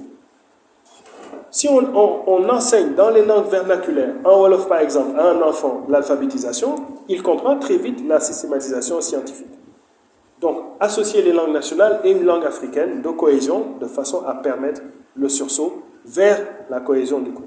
Donc toutes ces choses-là, elles sont envisageables, elles sont possibles, mais évidemment, elles sont à contre-courant de l'ordre mondial qui veut l'Afrique sans les Africains. Ça veut dire l'Afrique des matières premières. Et c'est pour ça que vous avez les Chinois, les Indiens, les Turcs, les Israéliens, tous les Européens d'avant, les Américains, qui s'intéressent au continent africain, alors que les Africains eux-mêmes ne semblent pas s'intéresser à leur propre continent, et eux, ils vont s'intéresser à nous. C'est eux qui vivent bien chez nous. Regardez même le Sénégal, qui c'est qui vit bien chez nous? Qui profite vraiment du littoral? Qui profite? C'est une portion de l'élite dans des investissements improductifs qui sont le système foncier et l'immobilier, et surtout des étrangers expatriés nantis. C'est principalement eux qui vivent comme ça. C'est comme ça dans la plupart des pays africains. Mais ils sont les bienvenus en notant que le respect de nos souverainetés soit agréé. Et ça, c'est être capable de reprendre le rêve des indépendances, le rêve d'arracher une bonne fois nos indépendances dans le XXIe siècle. Et ça, c'est le défi de transmission. Si nous avons échoué dans nos échéances, notre génération, à concrétiser nos indépendances, mais ça ne veut pas dire que ça va continuer indéfiniment. Les jeunes sont condamnés à le réussir. Vous n'avez pas le choix. Il faut absolument aller vers cela. Et on ne parle pas de tous les jeunes, mais en tout cas de la portion consciente panafricaine, mais pas d'un panafricanisme d'emblème là, qui utilise Sankara, machin. Non, non. Comprendre, vous parlez de Sankara, vous lisez Sankara. Vous parlez de Cabral, vous lisez Cabral. Vous comprenez? Vous n'avez pas besoin de l'avaler bêtement, vous lisez de façon critique. Je suis d'accord, je ne suis pas d'accord. Mais vous ne le mettez pas sur votre t-shirt et vous levez le poing. Ce n'est pas ça. C'est là qu'il y a un hiatus. Donc, et là, je parle de la portion consciente. L'autre portion, elle est complètement dans le bling-bling, elle est dans son hip-hop, et voilà, elle est dans un autre... C'est même pas un hip-hop contestataire, elle est sur une autre planète. Moi, je vous parle de la portion africaine consciente, des femmes et des jeunes qui ont pris le défi de dire que oui, ils vont sauver leur continent. Ils veulent que leurs enfants vivent dans un autre continent libéré. Je parle de cette catégorie-là. Elle est peut-être marginale, mais je sais qu'elle existe. Elle existe dans tous nos pays. C'est à celle-là dont on parle. C'est à celle-là qu'on est en train de faire. Et celle-là, elle doit étudier plus que les autres. Et elle est meilleure que les autres. Elle est le prototype. Et je vous dis, les Cheikh Anta, il y en a plusieurs aujourd'hui. C'est parce qu'ils ont semé des graines. Et c'est ça qu'il faut réussir à canaliser. Donc ce projet, il est à notre portée. Il est à notre portée, mais évidemment, ceux qui ont essayé ont souvent été sacrifiés. Le dernier a été le président Thomas Sankara. Comme vous le savez, le GRILA défend l'affaire Sankara. Depuis 25 ans, nos avocats se sont battus pour ses droits. On a obtenu la condamnation de Blaise Compaoré. Et qu'est-ce qu'on apprend dans les heures qui viennent? Blaise Compaoré va venir à Ouagadougou. Alors, la question est-ce qu'il va se faire arrêter? Ou est-ce qu'on lui déroule le tapis rouge? Parce que ceux qui ont fait le coup d'État contre un gouvernement démocratique sont peut-être avec lui. Là, c'est la grande ambiguïté de la nature de nos États. Et ça, c'est la nature de nos États. Je n'ai pas eu le temps d'élaborer parce que le temps est court, mais c'est la nature comprador de nos États. C'est le principal obstacle de nos pays. Ce sont les élites compradors qui confisquent nos souverainetés et qui confisquent le savoir scientifique, qui font que jusqu'à présent, le savoir de Cheikh Anta n'est pas enseigné dans nos universités en Afrique, y compris ici. C'est parce que nous avons des régimes compradors. Donc ne soyez pas étonnés que ces régimes compradors qui ont accepté la subordination de l'ordre du monde ne soient pas panafricains. Et c'est contre ces régimes que nous luttons. Et c'est contre ces régimes que Cheikh Anta Diop a lutté. Et nous savons que nous allons gagner, c'est une question du temps. C'est la seule chose que les Africains ont, c'est le temps. Et ce n'est pas une raison pour en abuser. Là, je pense que j'ai pris trop de votre temps. Mais ce temps, nous l'avons. Ce temps, nous l'avons. Nous devons l'utiliser à bon escient. Nous devons l'utiliser en étant fiers d'être africains, en expliquant aux Nord-Sahariens qu'ils sont africains, même s'ils sont méditerranéens, en expliquant aux Subsahariens que le fait d'être noir ne suffit pas d'être africain. Il faut expliquer comment faire pour intégrer nos diasporas anciennes de plus de 3 siècles et les diasporas récentes dans un projet confédéral. Lorsque nous aurons synthétisé ces enjeux-là, eh bien à ce moment-là, nous aurons vécu et concrétisé ce que Cheikh Anta Diop avait essayé de faire. Et c'est exactement ce que nous avons voulu faire dans le sillage de Cheikh Anta, essayer de montrer vraiment que ce savoir est à notre portée, c'est un savoir titanesque, gigantesque, holistique. Je crois que Cheikh Anta a fait sa part, il a souffert, il a été incompris dans son propre pays, il a été reconnu tardivement, davantage à l'extérieur que dans son propre pays.